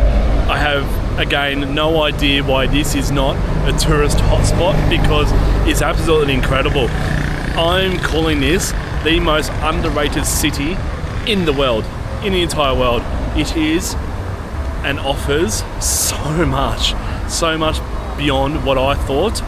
It's just, yeah, incredible, and I hope this video brings that across to you guys, and I hope tourism, especially from my part of the world, Australia, start to visit not only Peru but the surrounding countries because they're incredible. But Peru is, I love it. I love Peru, I love Lima. It's, wow, what a surprise, what a great surprise. So happy I came here, but equally so happy to leave. From here, I'm off to Santiago, Chile tomorrow. Gonna be there, I think it's 2 or 3 nights before I fly off to my dream destination, Rapa Nui, or Easter Island if you like. So yeah, next uploads will, I'm not sure if I'll do any videos in Santiago, we'll see. It's not the best city, it's okay I guess, but yeah, we'll see if I do a video there. But if not, there'll definitely be one in one of my top dream travel destinations of Rapa Nui / Easter Island. Alright guys, I really hope you enjoyed Lima, Peru, because it is incredible. I can't say incredible enough because it bloody is. It's incredible. Alright, I'll see you all soon. Cheers.